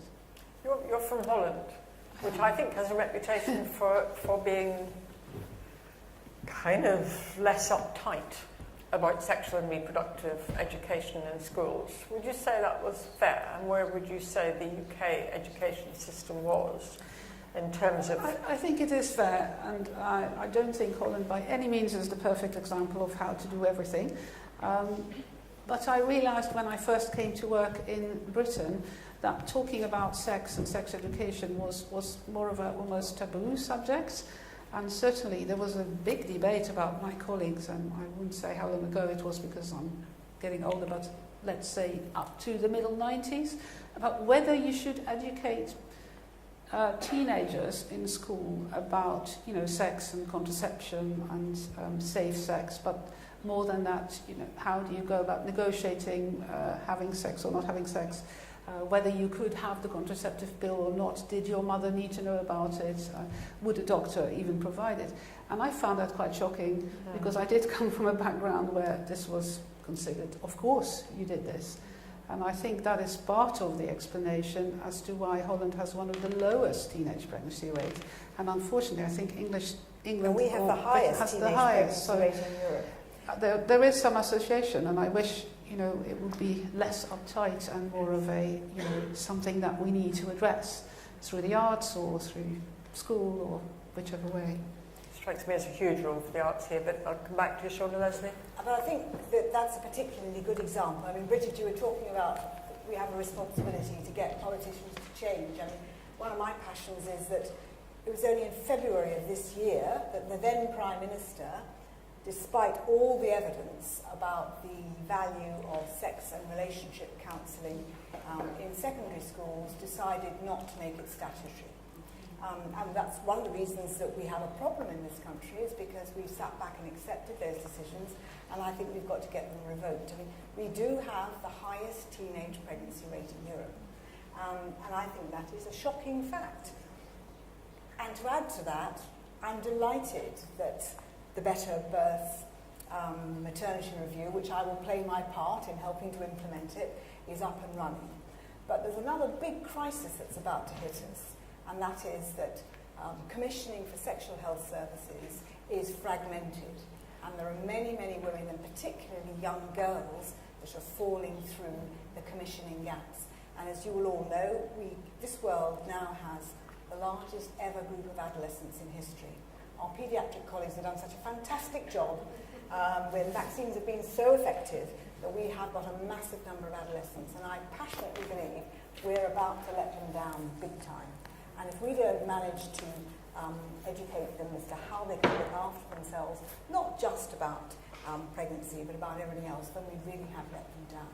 And I think we have to ensure that our policymakers and our politicians don't shy away from difficult issues or ones that may lose them some votes in their local constituency, and that they actually address the evidence. And in my particular field, if you provide young girls and young men with sensible facts and education in their secondary education, you dramatically reduce the numbers of teenage pregnancies or unplanned pregnancies, should I say, sexually transmitted infections.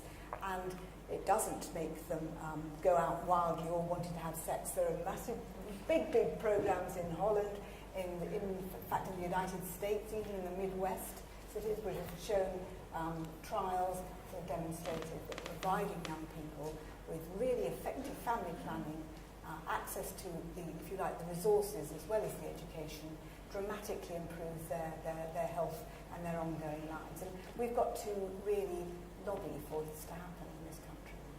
Sean, how do we use the arts to support young women in that education process where they come from backgrounds where that education might be regarded as subversive or counterculture?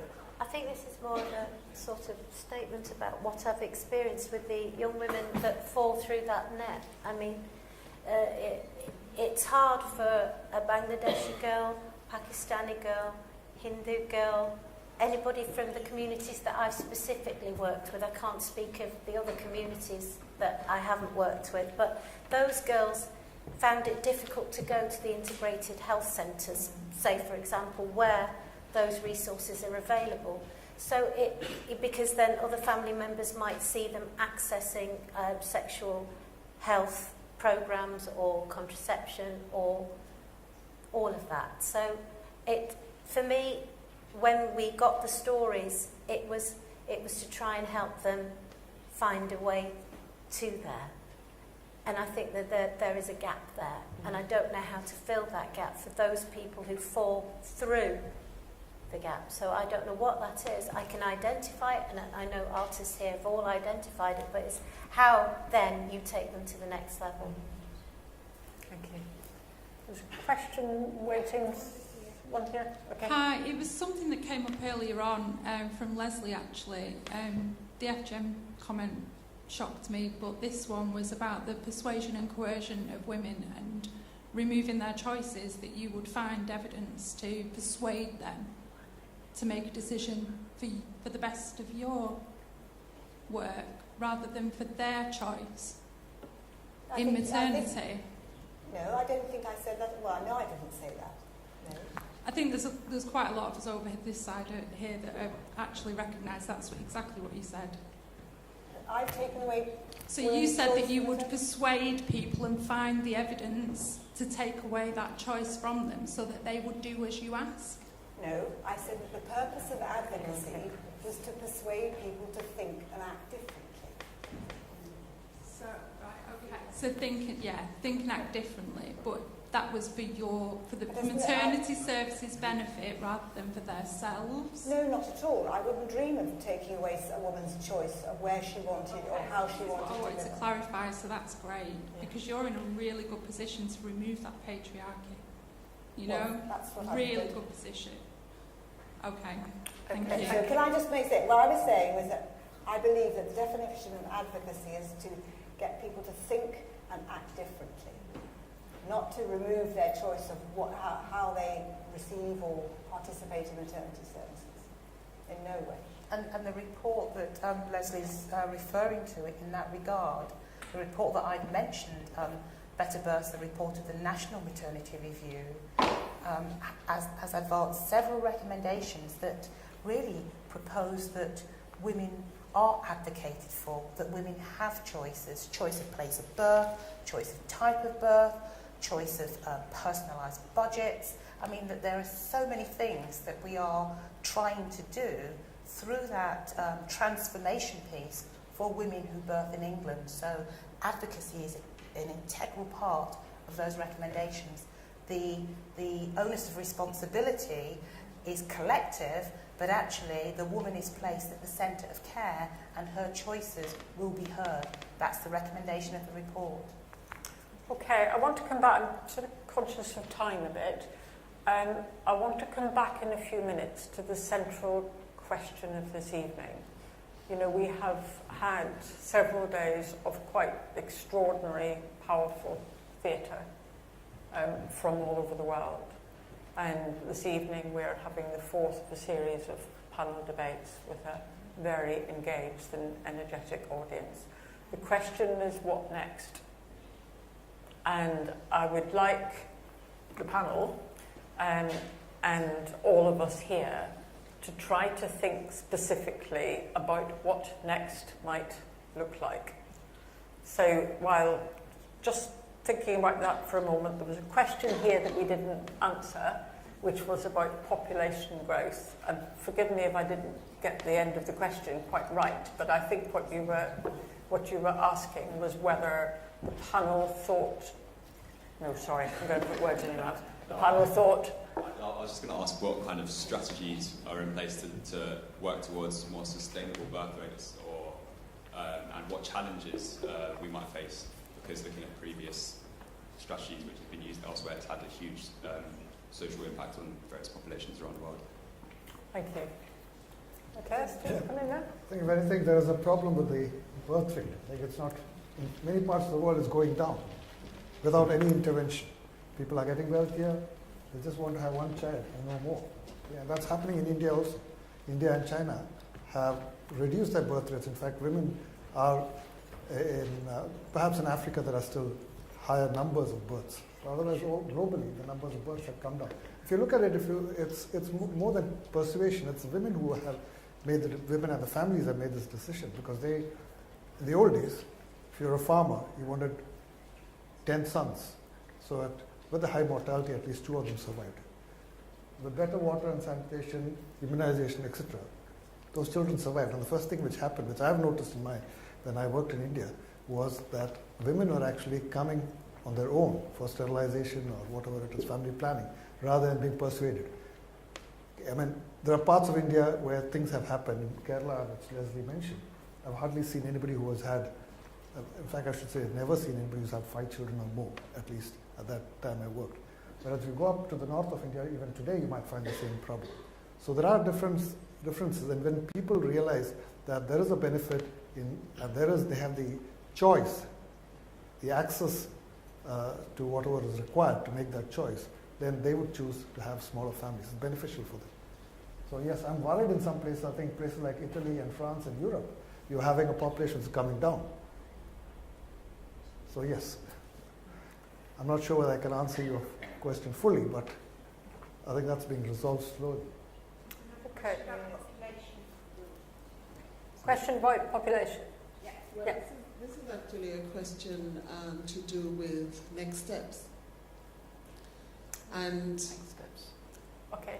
As a practicing midwife who has been scoping the service for quite some time now, and having some international experience as well as national experience, I'm very aware that Britain tends to lead much of what goes on in the rest of the world, and that includes countries of the South, where our types of caring for women are emulated. And that includes the United States, because people are moving towards our models of care. What actually confounds me now is the fact of the transformation of maternity services here in this country, which I dare say will be looked on by other parts of the world, in terms of something called the STPs, which is to do with policy. And what I want to understand is a little bit about the STPs from the panel so that we can all learn what's happening around that policy. But also, how does that meet the work that is ongoing as a result of Better Births and all the other projects that come on stream from public health, from the patient voice, and so on. So the fact that women are going to be able to choose the method and the place of their birth. So if the panel, in each of their disciplines, could just give a little bit about that, because I personally would like to understand, and I'm sure the rest of the audience would like to understand how it is that the policy for the next 5 years in terms of the STPs, and I truly don't understand the STP situation, how does that match our next steps from wherever it is you're practicing, and that includes the patient voice? So to us, the SDGs are incredibly important. We're very happy that we have the MDGs, which has done us a lot of good in the world of maternity care, if I can put it like that, because we had clear targets agreed by all governments. So we had something to be angry about if it wasn't in place, and we could point the direction to, try and reach those targets. They weren't reached, so we now have the Sustainable Development Goals, which I think are more appealing to a wider audience, actually, and to a large degree take care of the unfinished business of the Millennium Development Goals, or the MDGs, if I understand you correctly. I'm sorry, I don't mean to interrupt, but can you just explain to us what the STPs are? Because I think that's something that we don't understand as yet. Okay. And I know it's going to impact heavily on maternity services in particular. She's talking about sustainable. Your STP stand for Sustainable Transformation Programme. Okay, so I don't know anything about them really. Does anyone on the panel? Anyone on the panel know what? So there are 44. They only came into being in June of this year. There are 44, and they are going to straddle NHS England and NHS Improvement. And I'm not. So I think of NHS Improvement and NHS England as being the two uprights of the ladder, and that the 44 newly formed STPs are going to try and be the rungs joining things up. And I think it's fair to say, Jackie, you can correct me if I'm wrong, that they are embryonic and they're still finding their feet, but they are going to be an attempt to integrate care across the two things. So at the moment, there's a continuous conflict between what is policy-driven and what is commissioner-driven, well, if you like, cost-driven.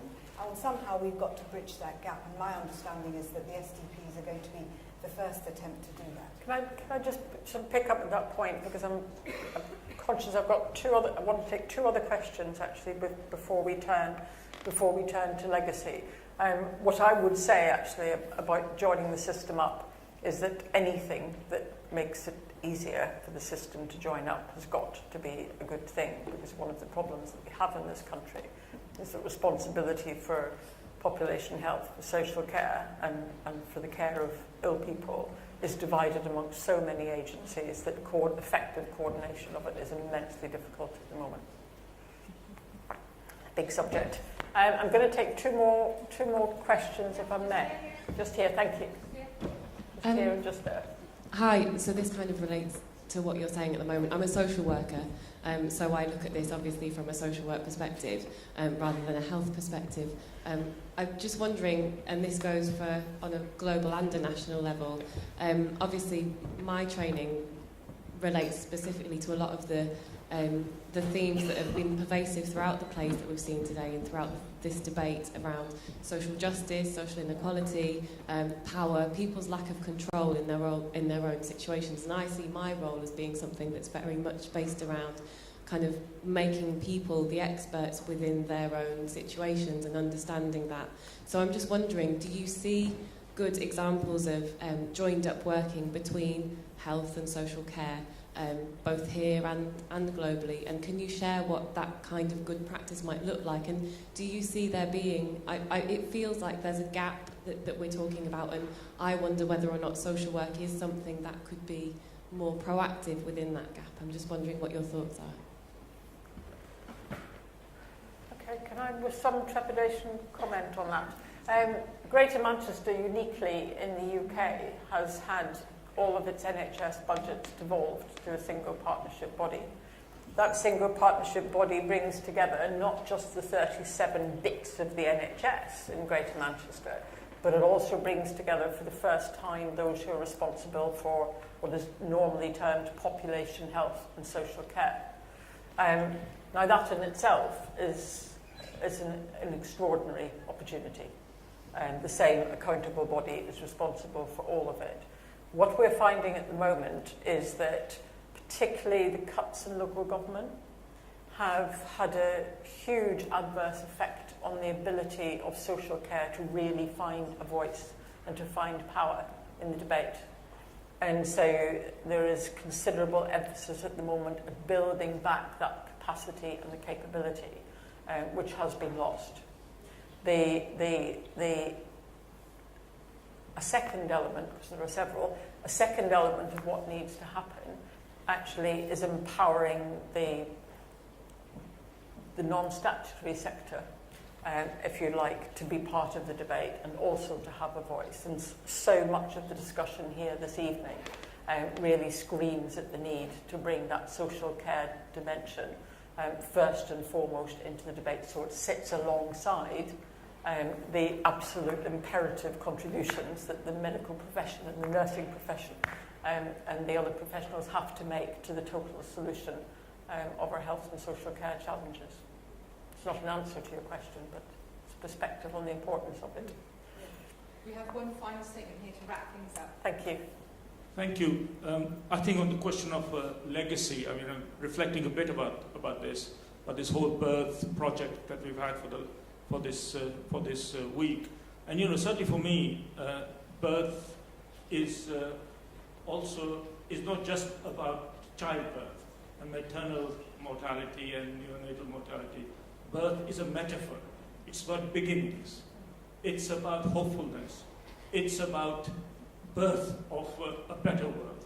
So it's very much in that spirit that I want to make what I think is a challenge to all of us. I mean, in terms of legacies, I'm still waiting for someone rich to die and leave me something. I haven't received any legacies yet, but anyone kind of wants to adopt me or something. But seriously, on a serious point, we have a conundrum here, a mystery, and that is we're all good people. And all the institutions we work in are good institutions. We have the Royal College of Obstetricians and Gynecologists. It's a public good. The National Health Service is a public good. The Liverpool School of Tropical Medicine has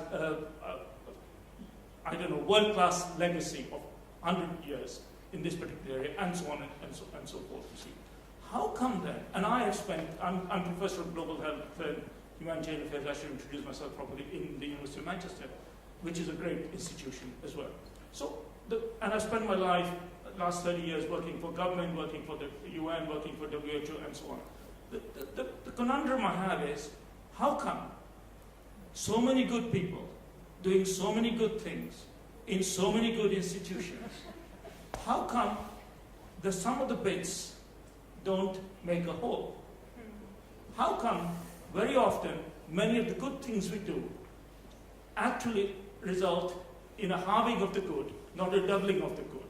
And this is a challenge I've certainly faced in all the institutions that I've worked in. And it's not criticism of anyone here. If it is of myself or all of us. And I would suggest that the answer lies in actually making a resolve today that we are not going to ask anyone else to do something for us. We are not going to say to the RCOG, what are you doing? We're not going to say to the midwives in the NHS, why aren't you doing this, that, or the other? Yeah? What I think we should each be doing, those of us who mean good and who are intrinsically good, is to ask our own selves whether or not we're doing anything to change our institutions that we work in. Because fundamentally, we live in a world of institutions. It's all very good empowering women and communities and all that, and that's fantastic, and I'm all in favor of it and all the rest of it. But fundamentally, it is because we live in an institutionalized world, it is the dysfunctions within institutions that is holding us back from the sort of progress that we need to make when we have all the knowledge in the world to make it. So that's our challenge. And it's a personal one for every person in their own institution to decide what they want to do, as opposed to saying to you or to anyone else, what are you going to do? So my anger, I mentioned anger earlier on, and let me finish on a note of anger. My anger is not directed at you or at any institution. It's directed at myself. You know, I spent the first part of my life being angry at others, and now I'm spending the final part of my life in being angry at myself, because it is about, am I doing enough? Am I doing anything to change my own individual environment around me? Because if we do that, then I think we might well make progress on these very, very substantive and serious issues. Thank you.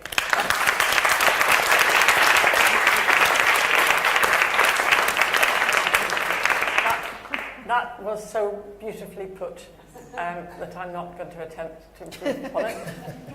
And I don't think it's a negative way to end. I actually think it's a call of hope.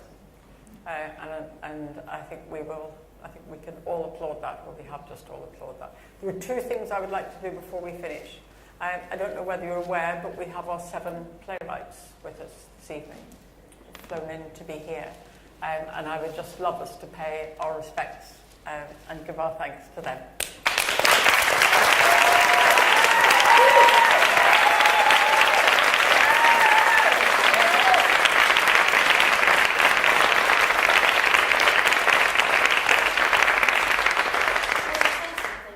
And in that vein, we do have legacy. We have 7 plays that we can take. Absolutely. We can take across the world. We can take into communities. We can take into schools. We can take into colleges. We can make these happen. These plays speak universally and can be translated into any language. Thank you.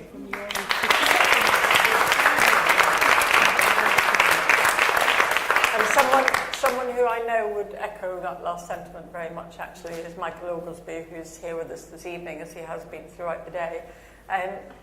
Michael, I think it would be most fitting if you closed this evening's event, because you were pivotal in making this happen and a large part of the vision that sat behind this project. Could we ask that of you? We just did. We just did.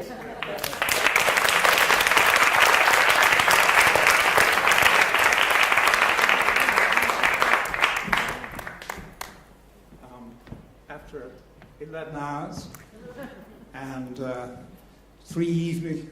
whole 3 evenings when I've sat through this wonderful, and it has been wonderful, quite remarkable event.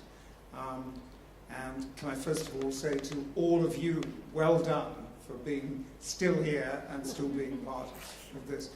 But particularly, and I think particularly I want to take away from, I'm taking away from tonight, the huge feeling out there, the outpouring of questions and anger and frustration and everything else that was coming, that was definitely coming this way, was great. And really, in a way, it justifies this whole festival. This is what it's been all about. It's been all about trying to get people involved because, as the last speaker said, it's up to you. It really is. It's up to you guys.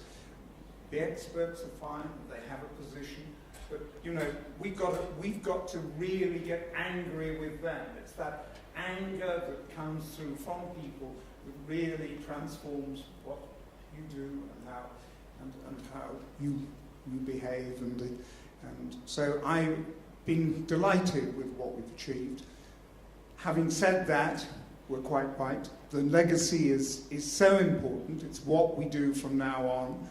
And I challenge you all to go away and to think about what's happened and to come up with some ideas and some thoughts. Do something personally yourself.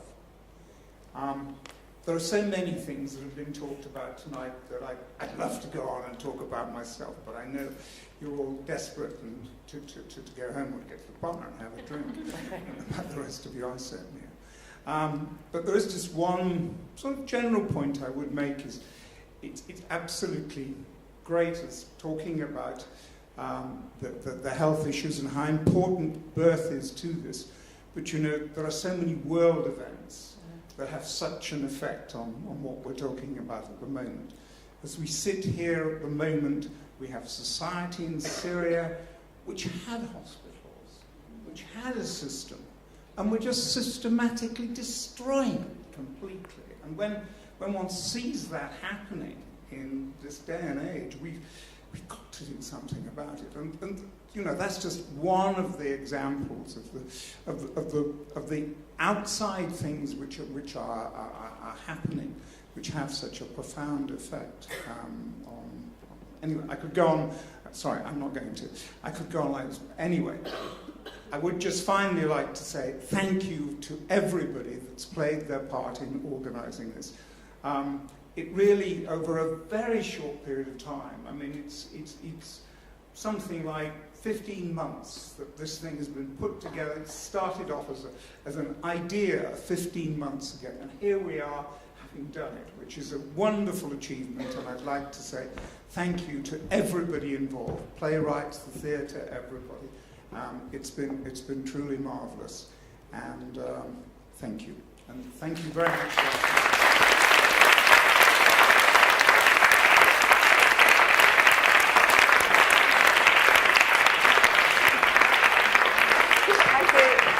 Thank you, Michael. Thank you to our panel. Thank you very much indeed. It's been an absolutely excellent debate. I am told that our playwrights are going to be in the bar. So anybody who has questions or would like to have a conversation with any of them, you know where to find them. Thank you and good evening.